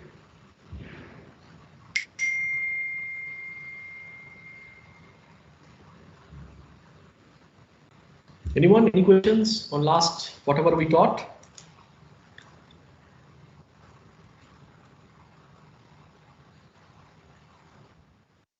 Hello, can you hear me? Can somebody confirm that you can hear me?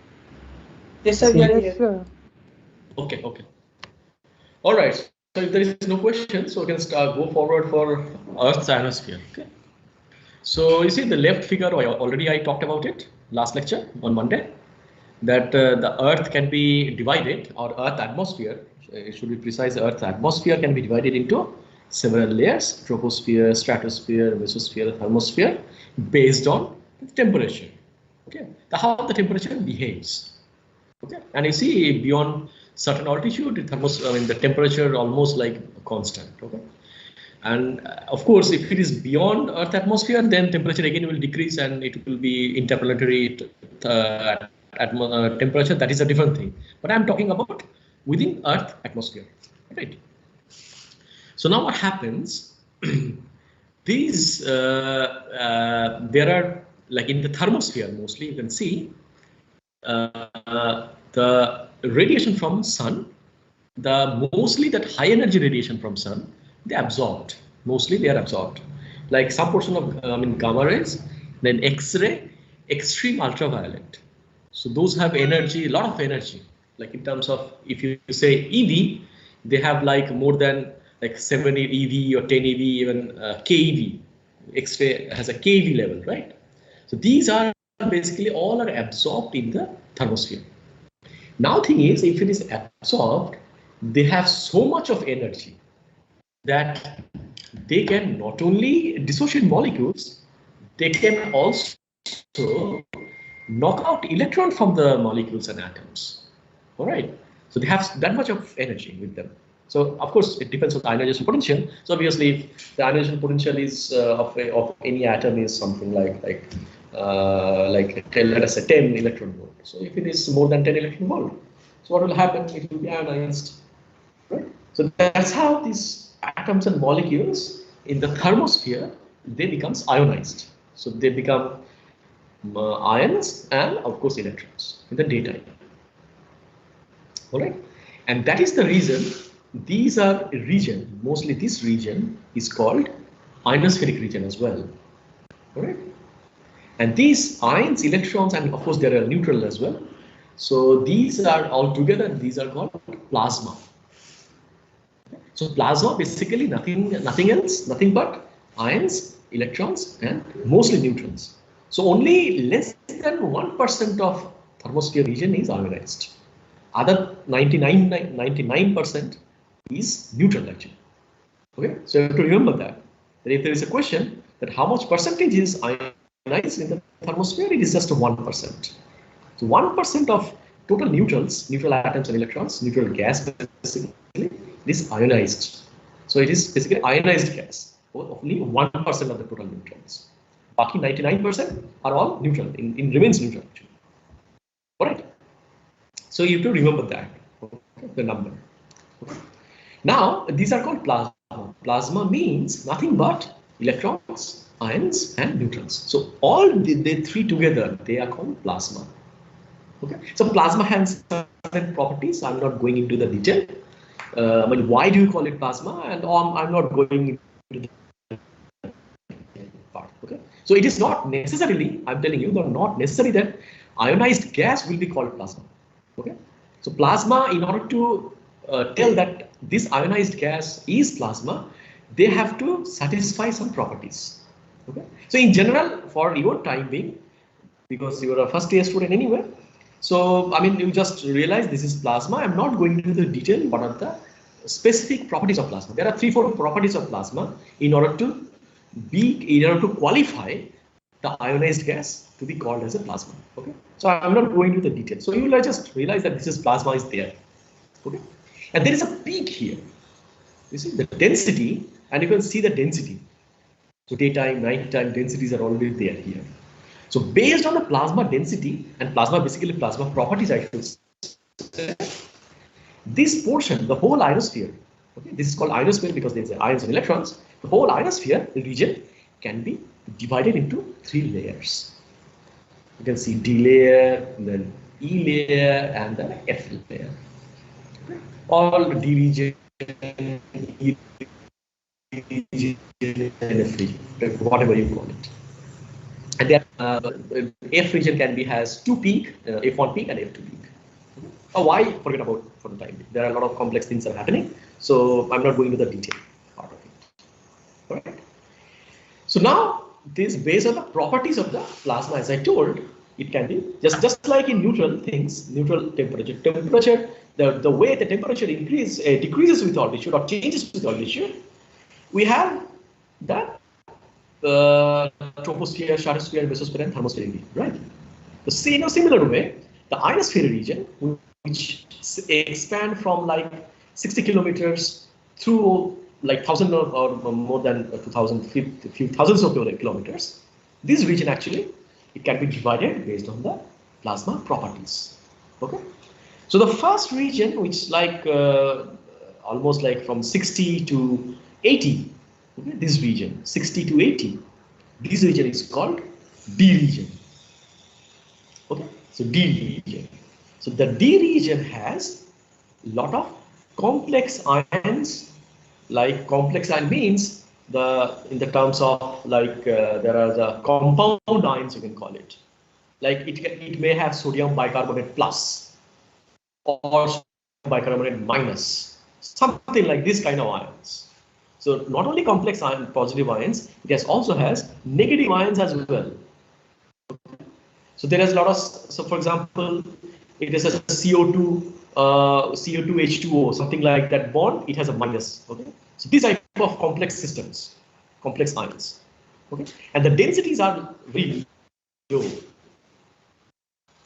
The D region, the densities are very low, and in the night time, since there is no production in the night time, because daytime sun's electromagnetic waves are coming and they are producing, but at the night time there is no sun. There is a high chance that they can recombine, okay, and becomes neutral. Okay, so the night time when there is a sunset, they quickly recombine this region, the D region, and immediately vanish. Within an hour of sunset, the D region vanishes. Okay, any questions?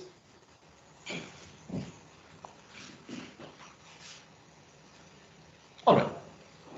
So again, I'm telling that the D region, it has a complex ions, negative ions as well, right?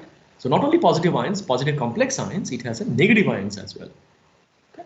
And because since in the daytime, there is a production, and of course there is a loss process as well. So there are three types of process going on in the daytime. One is the production things that because of sun's radiations, these ions and electrons keep on producing. And there is a loss process via recombinations. So although they immediately produce, they try to recombine as well. Okay, so the recombination process is also there. Okay, and apart from recombination, so we have also transport process as well.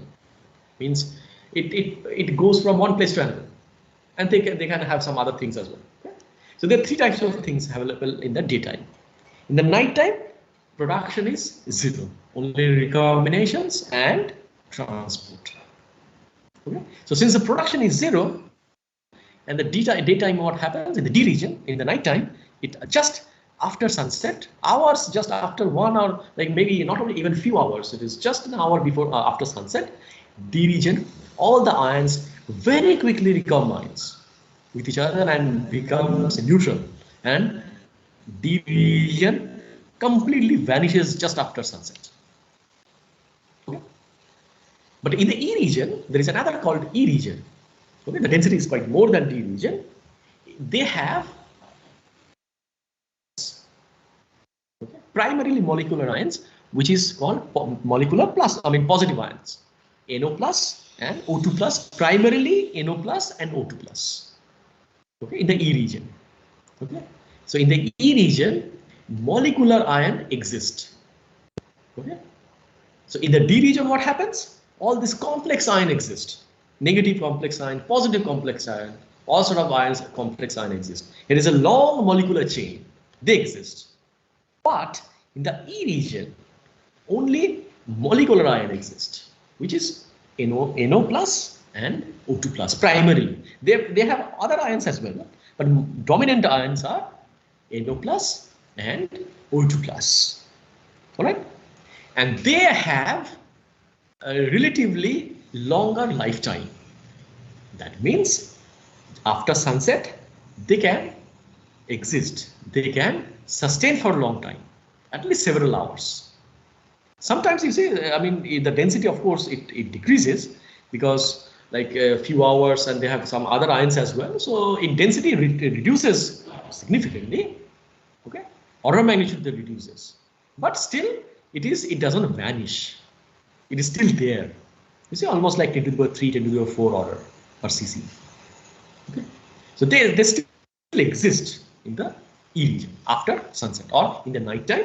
Still E region exists, but the density decreases significantly. Okay, you see, from 10 to the power 5 to 10 to the power 3 or even less sometimes.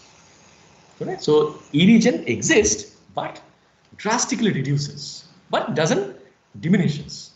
So like D region, the nighttime, they completely vanished, but in the E region, it doesn't vanish, but the density decreases significantly.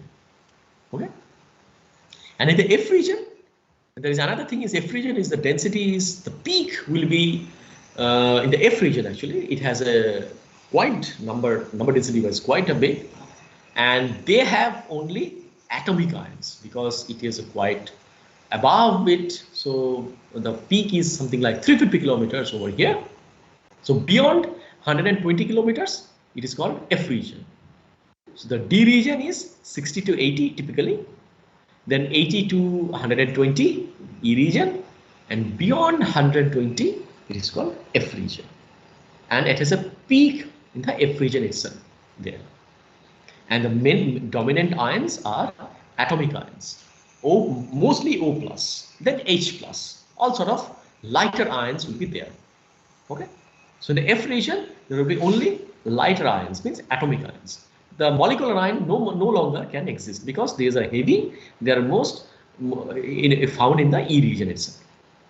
All right, and if you go up and up, you will find only H plus, only hydrogen ion. That's it, H plus, nothing else. You cannot get beyond certain. I mean, no more other ions can be formed. So only H plus ions are there. All right. Okay. So in the F region, you see that since only atomic ion exist and they have a very, very longer lifetime, several hours to half a day or something like that. So that is the reason, even if after sunset, in the night time, even after midnight, still the density exists. It doesn't vanish actually. The F region doesn't vanish at all. The density decreases, of course, but still it is quite significant density in the night time itself. In the night time also, it has a significant density. Okay, so since normally what happens in the night time, the equatorial region, so the sun comes after almost like on an average after 12 hours it comes, right? So by that time, this density, they remains. The recombinations rate are not that fast. Okay, and the density still, I mean, remains. It can maintain the density.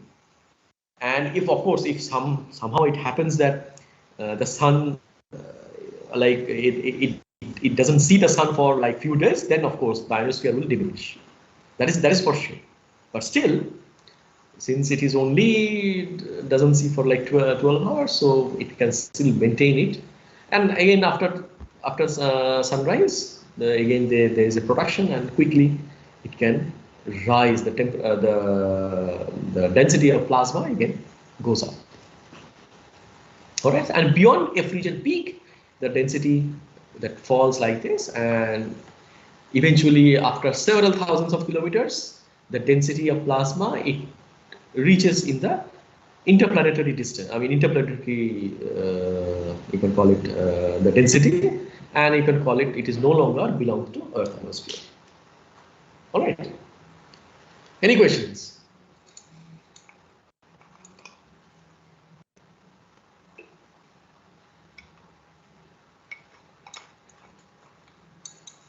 Okay.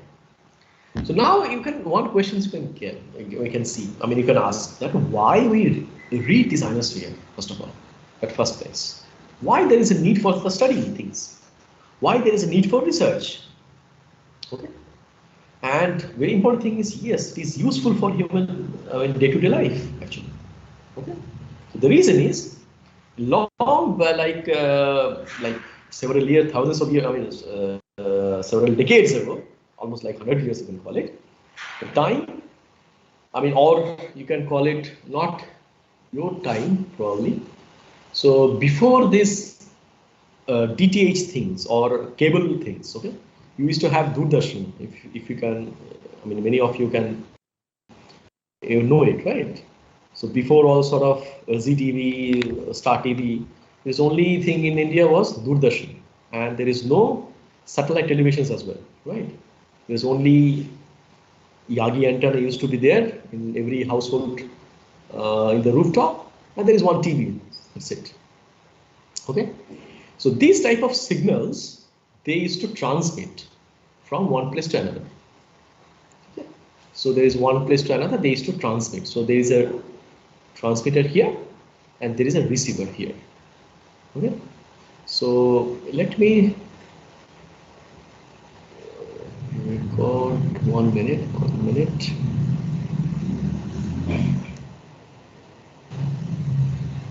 Let me open this on Notepad.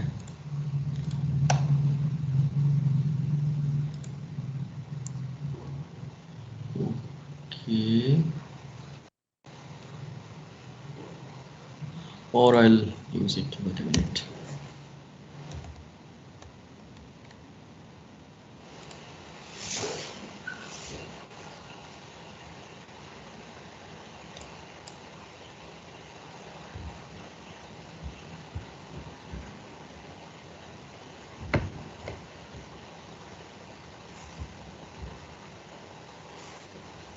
Wait a minute.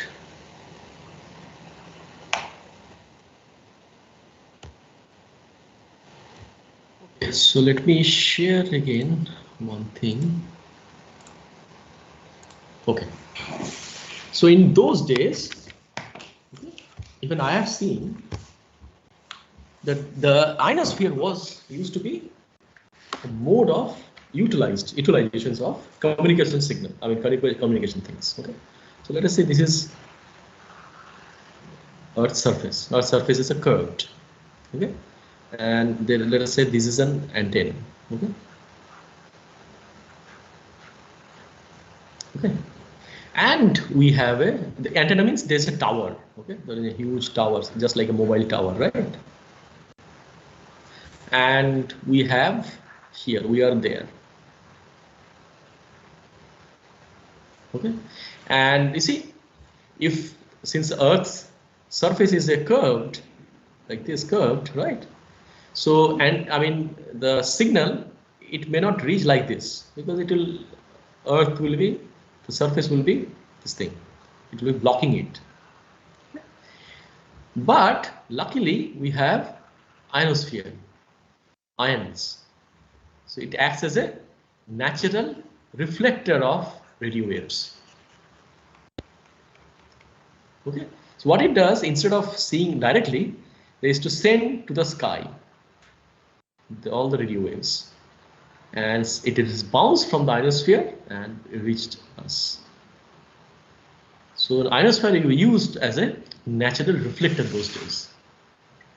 Okay. All that like intercontinental telegram, like from transatlantic, from Europe to America, that time, they used to send telegram that time, like almost like 100 years ago, during First World War, even before Second World War as well. They used to send telegrams. That time it was not, phone call was not possible, right? The telegram message, the coded message, they used to send from Europe to America, the east coast of America, transatlantic things. So they used to send like that. Okay, so they used to send through ionosphere only. So direct communication is not possible. If it is nearby, then yes, receiver and transmitter, if it is nearby, then direct communication is possible. But since Earth is a the sphere, so this is the curved things, so it is not possible. So that is the reason that ionosphere things are very useful.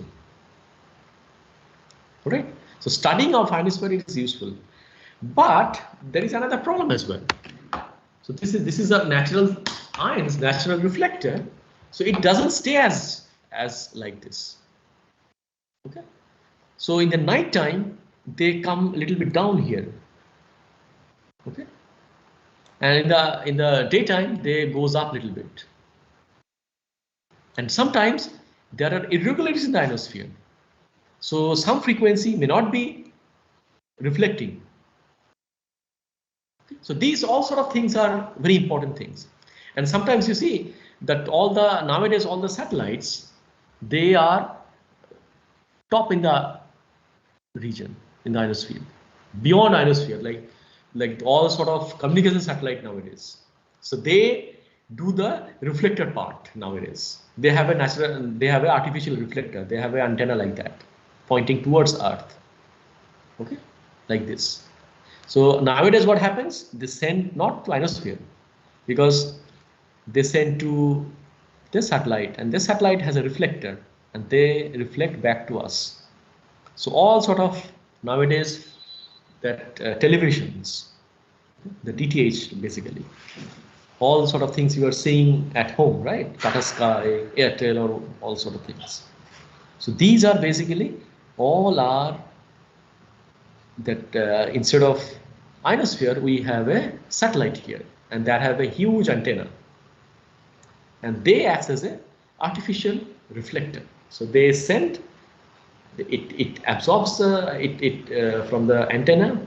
They go to over here, and they radiate throughout the parts of the world, or parts of the particular parts in India or any places. Okay, but this signal of course travels through ionosphere, and sometimes if there is a irregularities, this signals actually has a problems. Okay, they cannot pass through it. So this process is, knowing this process is very important. All right, so that is reason the study of this kind of things becomes inevitable. Okay, so any questions so far?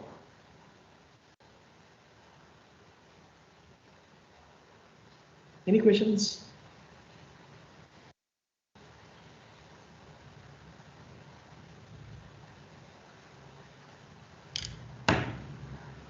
Any questions?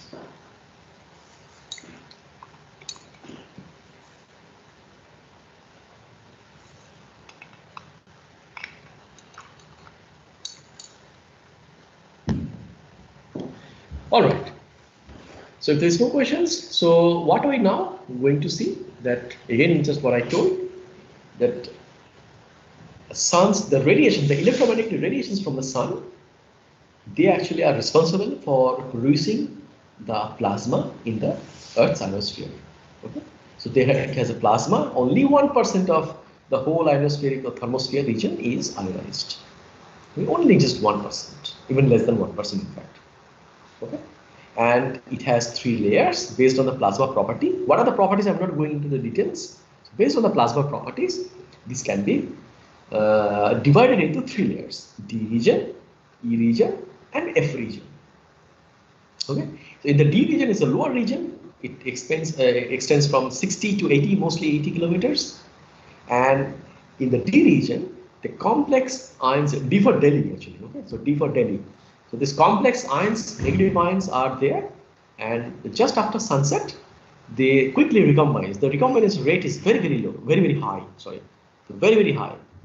The lifetime of these ions are very, very low. Okay, so that is the reason that just right after sunset, they quickly recombines, and this D region completely vanishes in the night time.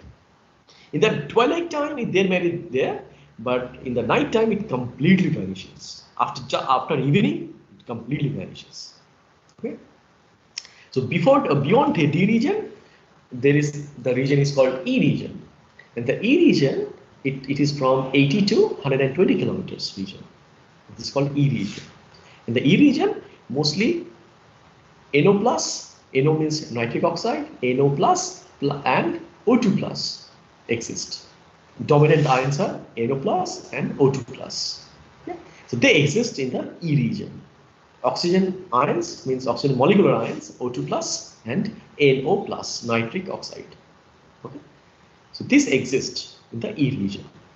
And beyond that, it's called F region. And anyway, E region, what happens? The molecular ions has they have, I mean, they can exist even if after sunset, but they have also recombines. So after sunset or in the night time, the density drastically reduces in the E region. It doesn't vanishes, but it drastically reduces. Okay. And beyond F region, beyond E region, that is beyond 120 kilometers, we call F region. And this F region has only atomic ions, and the dominant ions is O plus, atomic oxygen plus, O plus, okay, atomic oxygen ion.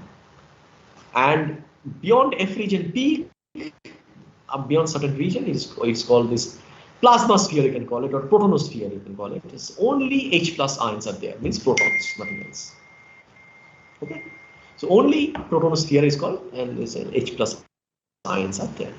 So the F region, it has mostly, as I told, it is O plus, means the oxygen atomic ions are there, and even in the night time, the recombination rate is very, very slow in the F region. Okay, and it still maintains that its density, although it reduces a bit in the night time, but still it can maintain it. Okay, quite a bit. So it doesn't reduces that much. Of course, it does reduce, but not reduces that much like E region, and D region anyway, it just vanishes in the night time. All right, any questions? All right, so now you see, together you see that neutral gas and ionized gas, the reason we are alive, or in the earth, what happens, because of earth atmosphere, neutral atmosphere and ionosphere, the life actually began. I mean, it started evolve. Okay. Otherwise, all the harmful radiations from sun, not only radiations, particle radiations and electromagnetic radiations, would have not let the life to form in the earth if there is no atmosphere of earth. If there is no atmosphere of earth, the life would have not begun actually. Okay, so, and at the same time, since earth core is a dynamic, so that produces stable magnetic field, and the magnetic field together with magnetic field with ionized gas or ions or plasma, it even more protects all sort of high energetic particles, high energetic ions and electrons, or I should say high energetic particles from sun from reaching to the earth's surface. Okay, they protect us. So the whole atmosphere, they protect from electromagnetic radiations, all the X-rays, gamma rays, ultraviolet rays, they cannot reach the Earth's surface because of Earth's atmosphere, neutral gas. And for the ionized gas, what they do, together with Earth's magnetic field, all the particles, all the ionized or high energy particles, plasma, high energy plasma from sun, the sun all the time ejects some sort of high energy particles. They cannot reach Earth's surface because of Earth's magnetic field. But they can reach Earth's surface via in the high latitude. Okay, so I'll show you one movie today. Okay, and let us even it will be more clear to you. So let me unshare it. So I'll give you the YouTube link as well of this movie, but right now I'll show you. Well, even it will be more clear to you. Where is that? Oh yes. Okay. Can you see that? This one? Yes, sir. Yes, Okay. yes. So now what I do, I'll play it, okay? Can you hear it? Yes, sir. Okay.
Sir, I think the audio is not coming.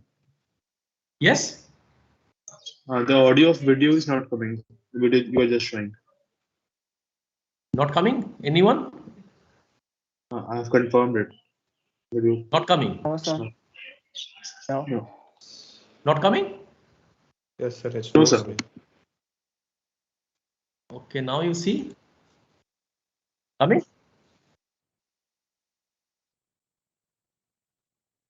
I don't think so. Sir, can you play it once? Okay. No. No? No, sir. But I'm... There's an Okay. option, I think, of share sound, something like that. Yes, when when you click on the share content button, it would have an option of including computer sound. I think you forgot to check that. Okay, so what is that? Share computer sound. Yes, sir. If you click on the share content button, it would have an option to include computer sound on the top. Okay. Okay. Okay. Fine. Sorry for that. Okay. Now can you see that? Can you listen? Yes, sir. Now it's fine. On Yes, Arctic sir. nights, the aurora often flames across the winter sky. What is it, and where does it come from?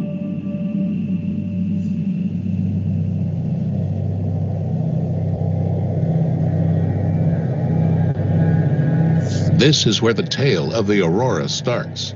On the sun, a star of average size among billions of other stars in our Milky Way.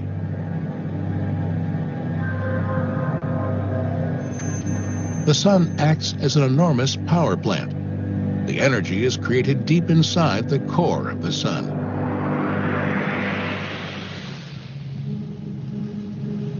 Here the temperature is over 14 million degrees, and the pressure so enormous that hydrogen atoms are squeezed together into another element, helium. This nuclear reaction releases energy. The light radiates outward from the core of the sun. In the outer layers, the heat moves to the surface in huge eddies called convection cells. These electrical currents of charged gas create magnetic fields inside the sun. In some places, strong magnetic fields push their way up through the surface. They slow down the eddies of hot gas. The surface cools, and darker sunspots appear. The electrically charged gas is called plasma.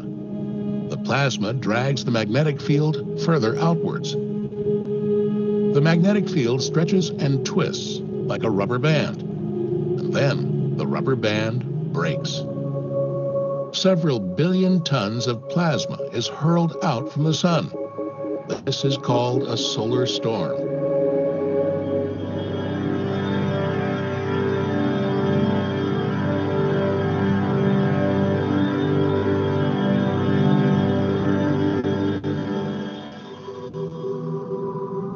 solar storm can reach speeds over 8 million kilometers an hour. After 6 hours, it blows past the planet Mercury.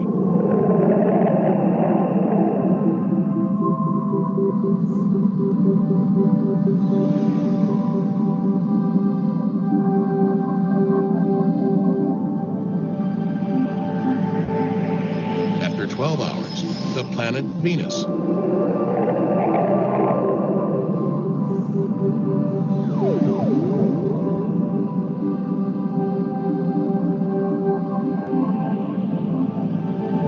And after 18 hours, the solar storm reaches Earth. When the solar storm reaches our planet, something strange happens. An invisible shield, the Earth's magnetic field, deflects the storm. The magnetic fields couple together and create a funnel where the gas streams down on the daylight side of the pole. This is the daylight aurora.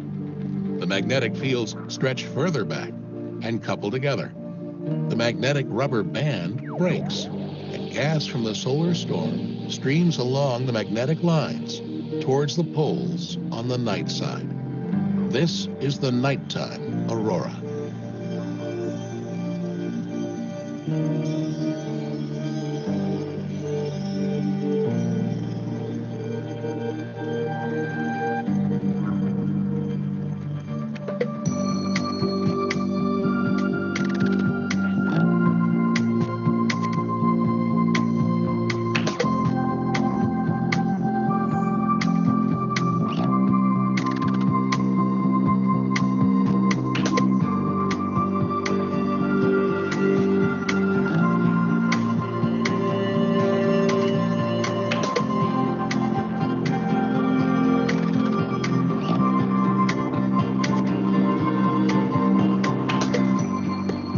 All right.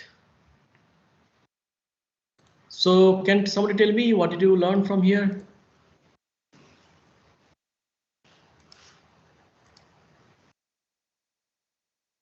So anyway, I'll share the link in the YouTube.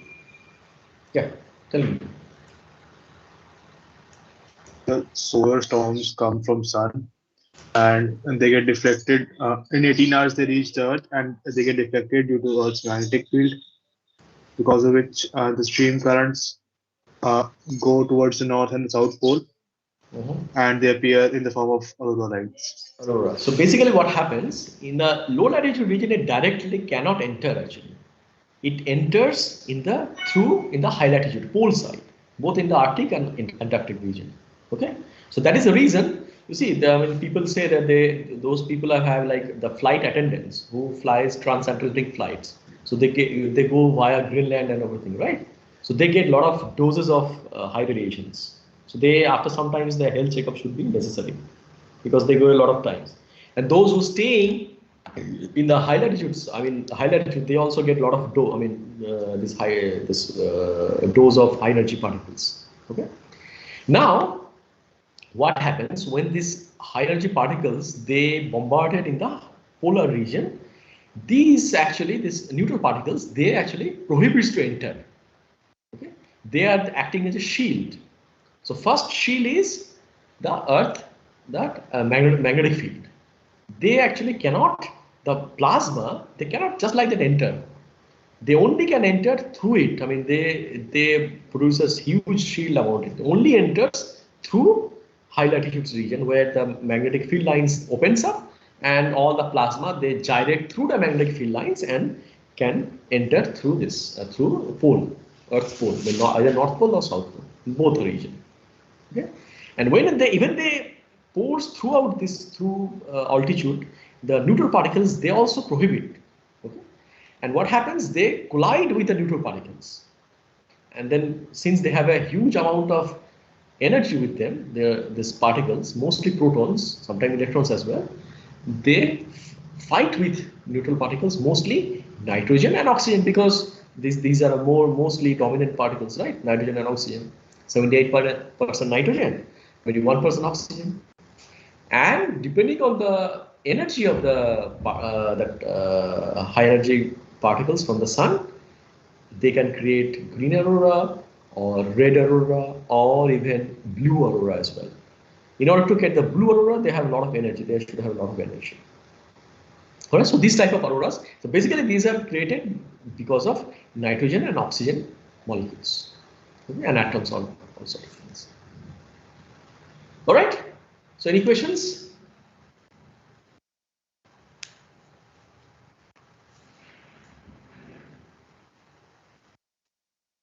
Any questions related to the whole topic? Just neutral gas, ionized gas, temperature, all the stratosphere, troposphere, stratosphere, mesosphere, thermosphere. Then basically beyond that it is exosphere, which I'm not talking about it. So here is a D region, E region, F region, then protosphere. So where's the color coming from in the auroras? Yes, the color means, you see, the green, if it is a green, so it depends actually what type of energy they came. So it depends, basically what happens, you know, that it knocks out one electron, right? Or it goes to a higher energy state of electrons, and they go to the ground state of atoms, on oxygen atoms or nitrogen atoms. So it depends on the energy. They goes to, they again knock out, not only knock out actually, sometimes they forces this electron outer shell to go to a higher energy state.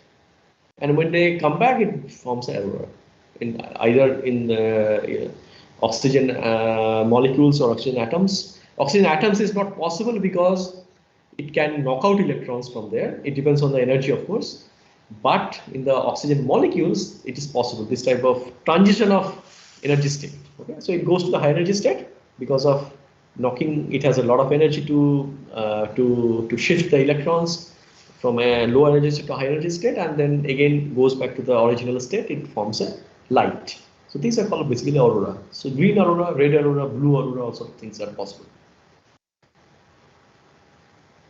And sir, sir, how does those radio observatories work? Aren't the radio waves reflected by the ionosphere?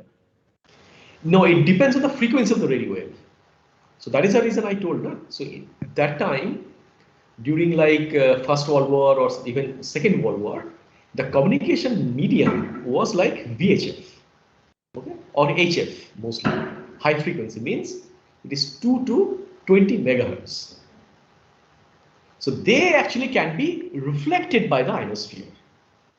Okay, but if you send more than 25 megahertz or even 30 megahertz, the ionosphere cannot reflect it. It will penetrate through the ionosphere and goes to outer space. So during that time, what happened?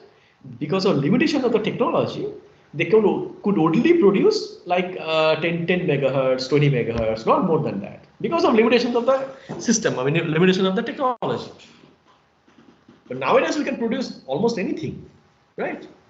So we can produce gigahertz range. You see that 2G mobile, 3G mobile, 4G mobile, and now the 5G is coming. So 5G they can produce 50 gigahertz, and this 4G, these are basically like 2 gigahertz or something like that, or a little bit more than that probably. The S band that the Wi-Fi works, right? Wi-Fi works, dual Wi-Fi works in 2 regions nowadays. So one is the S band 2.4 gigahertz, and another is C band, that is 5 gigahertz. So these are actually penetrate through ionosphere. Okay. So the all sort of the televisions nowadays, the satellite televisions, they work in C band or even more than that, K band, KU band, okay, or K band, okay, X band. But X band actually many things is not because they absorb, the water vapor actually absorbs the X band. So many times it is avoided.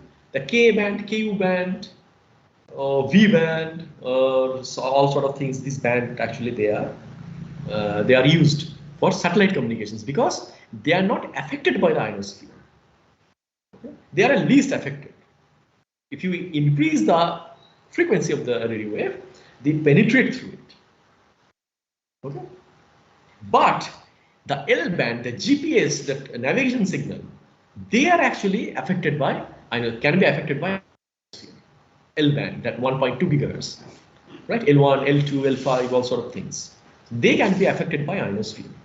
And sometimes if there are a lot of irregularities in the ionosphere, these signals, they can be has a problematic and they can give wrong coordinates, long latitude, longitude. Okay. Okay, sir. Okay, so I'll share another slide. Just a minute.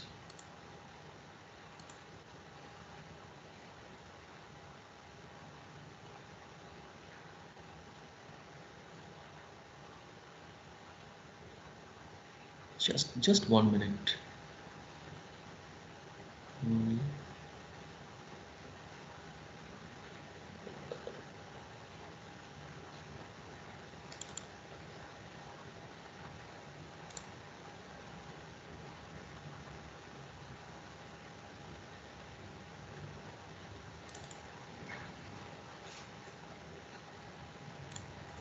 Yes, let me share. Since you have asked the questions, so it is the best way is I should tell you about it.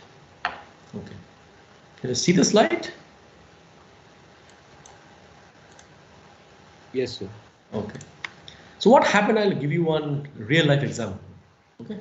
So this happens in if you go to the link, you will get to know.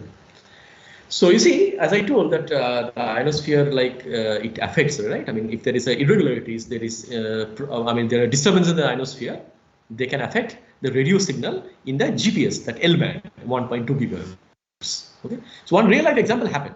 So what happened during the Afghanistan war, right? Then US fought with Afghan Taliban region, right? So what happened? One rescue mission was there, okay, to carry, like to take back wounded soldiers from particular region. So they have the coordinate. There is a helicopter, the big helicopter. I think Chinook or probably something else. So they used to. They had a lot of soldiers. They were going to a place where there are wounded soldiers were there. So they had to take the soldiers back to them, and they'll go to a safe place. Okay, so they had a coordinate, latitude, longitude, and everything.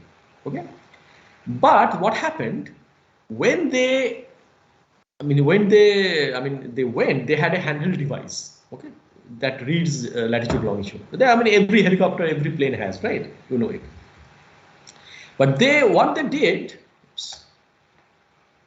Sorry. So what they did, when they reached that place, okay, that particular locations in latitude, longitude, what they they see in their device, the Taliban actually they blew it down. They gunned down the aircraft. The helicopter. Okay. So now the thing came. What happened actually? Because they knew the coordinate. And they knew the intelligence report knew that there's a safe place, and the wounded soldiers told that no helicopter came there. Okay, so there is a lot of suspense happened that time, and this guy, which is rescue missions, they told that no, we have been gunned down. Now we need rescue, something like that. Okay, and the wounded soldier, initially the wounded soldier, they told that no, nobody came to rescue. So they went to a different location actually. So what happened? You see, the ionosphere, that device, right? All the GPS signal, they rely on the ionospheric. They rely on the GPS signal from the GPS satellite. They are around the Earth in orbit, particular orbit, and they send signal, and they come through ionosphere. And if there is a irregularities present, then what happens? They produce a delay in the signal, and this delay causes error. So later on, after many years, even after more than a decade or so, they realized that they had that particular region, the destination, had a lot of issues with the plasma irregularities in the ionosphere.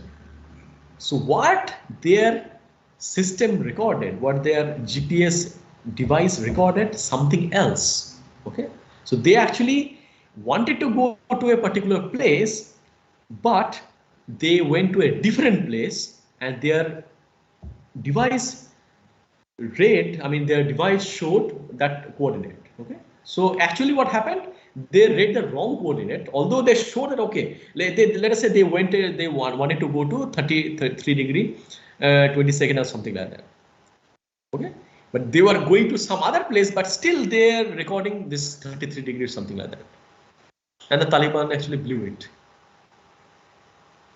Okay, so that happened. So these L-band signals can also be scintillated or can also be affected by ionospheric phenomena. So that is the reason there are a lot of research actually nowadays going.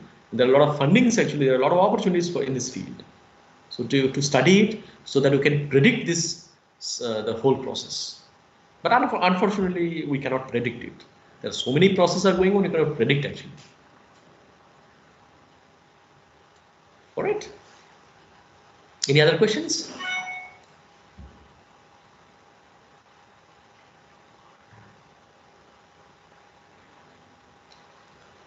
All right. So whatever I taught so far, so basic things. So in the exam that will be there. Okay. So these things will not be there. This is just for your kind of extra information only. Okay. So I'll give you only the basic things. So I hope you might have noted down. Right. So I'll give you only these things. Or I'll just share the slides. Okay. That 2 slides. Okay. Right away. Okay. Any other questions?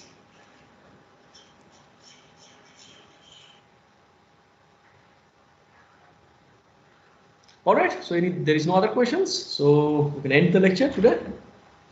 All right, then in the exam we'll be there in only the basic things, whatever I taught related to troposphere, stratosphere, all sort of things, and ionosphere. Only the basic things that I'll give in the exam. All right, then okay, then see you later. And in the next week, some other professor will take the class. All right. Thank you, sir. Okay. Yeah. Yes, sir.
you.